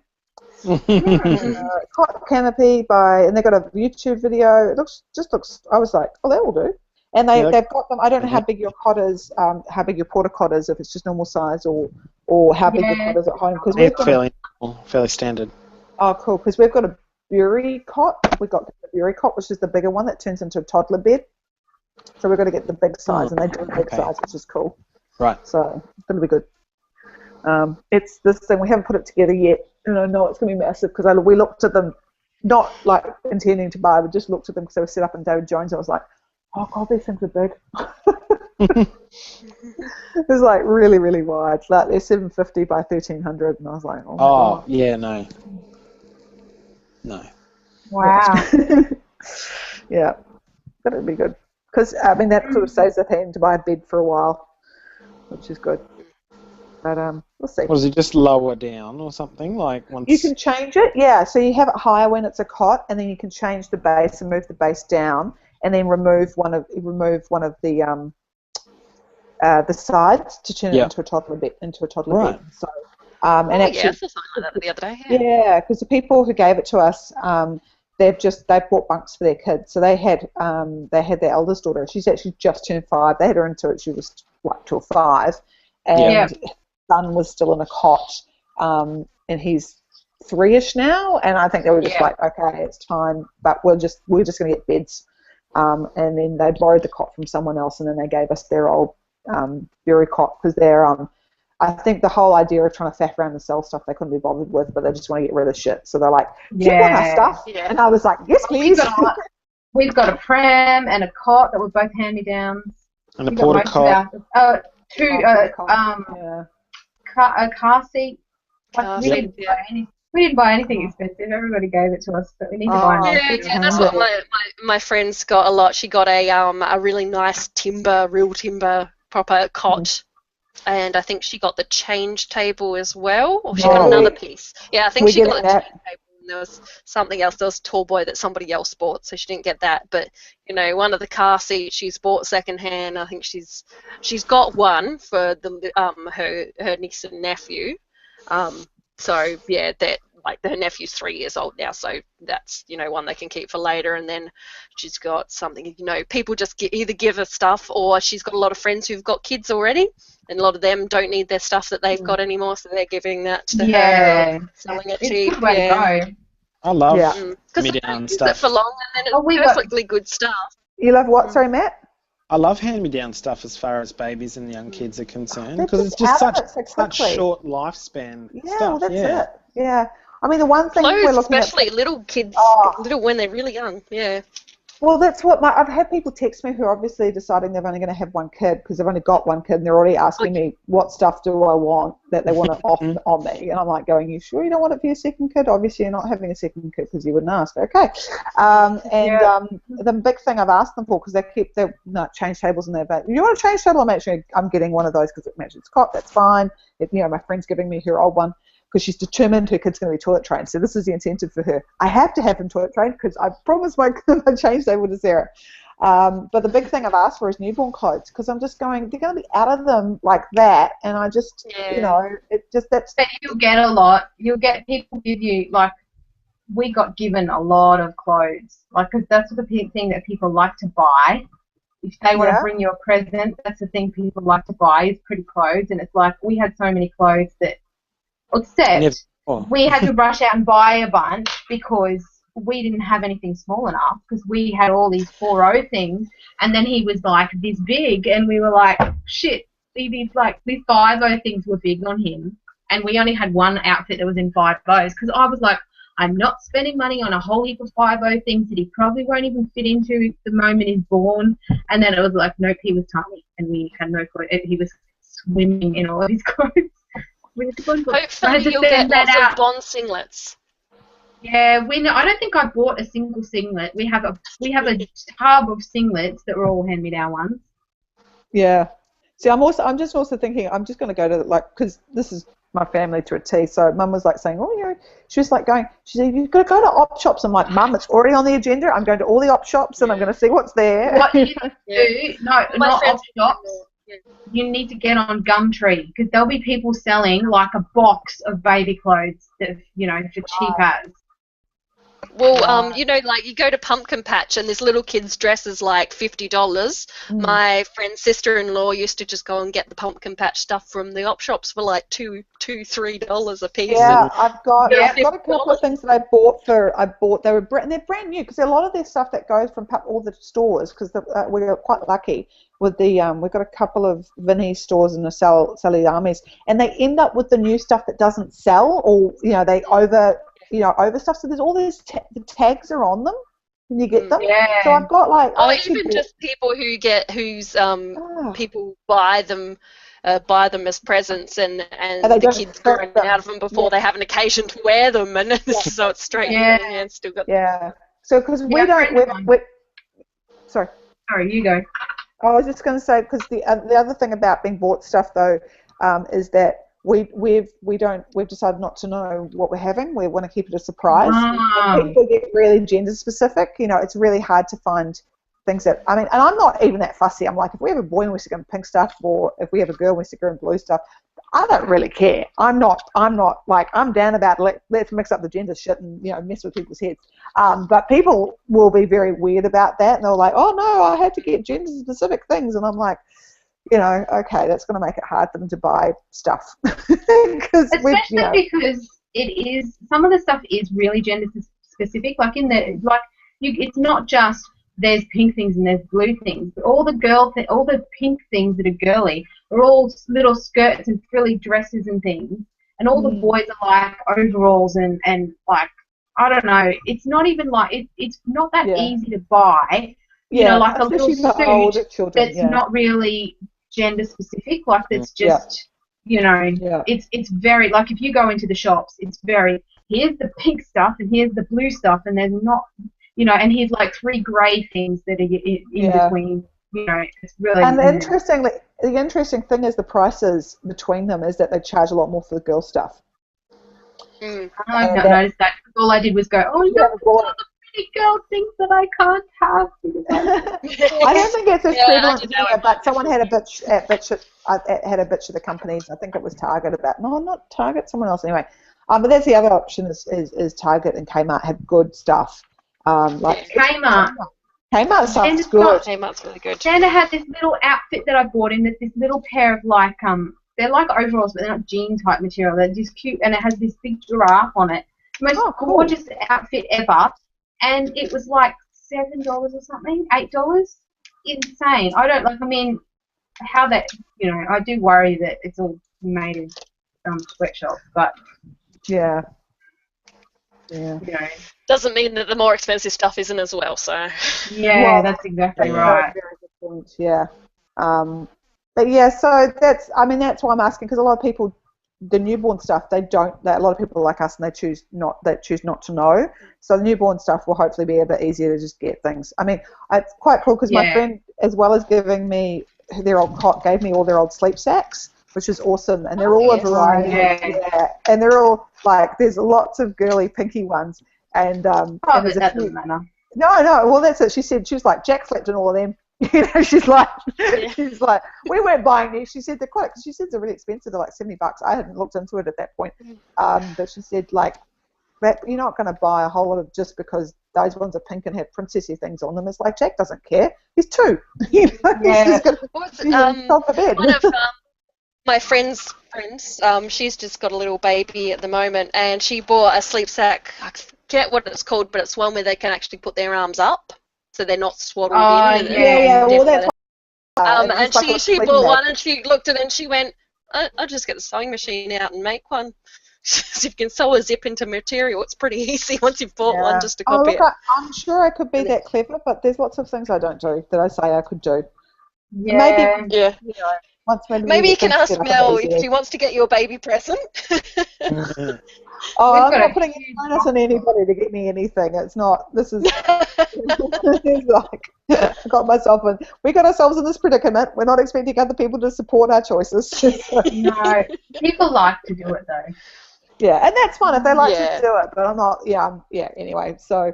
I would love to do more sewing, and I really would, but it's like, and that's what I need is some setup. We want to do our office or 3rd bedroom up a bit easier so that it's a bit more adaptable to being an office, and I can put the sewing machine up somewhere permanently, because I think, like Mel's right, because she's got hers out all the time, she uses it a lot more. My mum's the same. When you have to kind of put it away, it's just that whole faff of I have to get it out and I have to connect the pedal, and it's you know, it's just, effort, Put the bobbin in and thread the thing, you know, and it's just like. At least if you got the right colour and you don't have to worry about that either, you just sit down, turn it on the switch and sit down. Yeah, and Mum's amazing because she's got a proper sewing table and stuff, and you open it up and all the threads, and you know she's been sewing for God knows how. I mean, how old is she? She's over 60 now, so she must have been sewing for 45 years. So she's got all the colours of the rainbow as threads. You are guaranteed to find something that's going to match, kind of thing. And for her, it's no problem to go in and basically, you know, hem something, you know, cut off, you know, re-hem your trousers. But for me, it's such a faff, and I go, but the guy down the road will do it for $15. Yeah. And he does it really well, and he presses stuff, you know. In my case, it's like, Mom, could you please do this My for me? mum's really short. My mum's really short, so she's so used to hemming things because pretty much everything she buys has to be hemmed, unless she's really, really lucky to get something short-legged at Target. Everything else has to be hemmed up. Well, I got some great hand-me-down maternity pants from my friend Kyla, which I fit, which is great because I can't fit. She gave me a beautiful dress, which I was planning to wear to a wedding, and I can't because my boobs have just gone nuts, and I can't zip it up. And I don't know what I'm going to do. Wait until the baby comes and you think your boobs are bad now. You just wait. Mine were like this, and they were like rocks. Rocks. It was like, and I was going, holy shit, is this what my boobs are going to be like? And they're not. They'll be like that for like a few days and then they calm down a bit. Yeah. And holy crap, I was like, what the hell I'm wearing a maternity bra now. I'm at that point. Yeah, I was too, and I went up to an E cup when I was pregnant. And I was like, well, I won't go any higher than an E cup. Oh no, the E cup bra did not fit once my milk came in, and the midwife was like, you're going to have to get another bigger bra. And I'd already been like, but I've already gone up like I was in a D before that, and that's like 2 sizes bigger. Because that's double D then E, so that's 2 sizes bigger, and then they still got even bigger. And I was like, why did I spend a huge amount of money on these maternity bras, and then they were still not big enough? Well, that's why I'm kind of being hesitant at the moment. I've got 3 bras. I've got 1 maternity one, and I've got 2 non-wired ones. And I'm just like, they're $60 a pop, and I'm just, it's a good thing Matt's headed off because we're getting into these discussions now. I'm going to stop broadcasting now, by the way.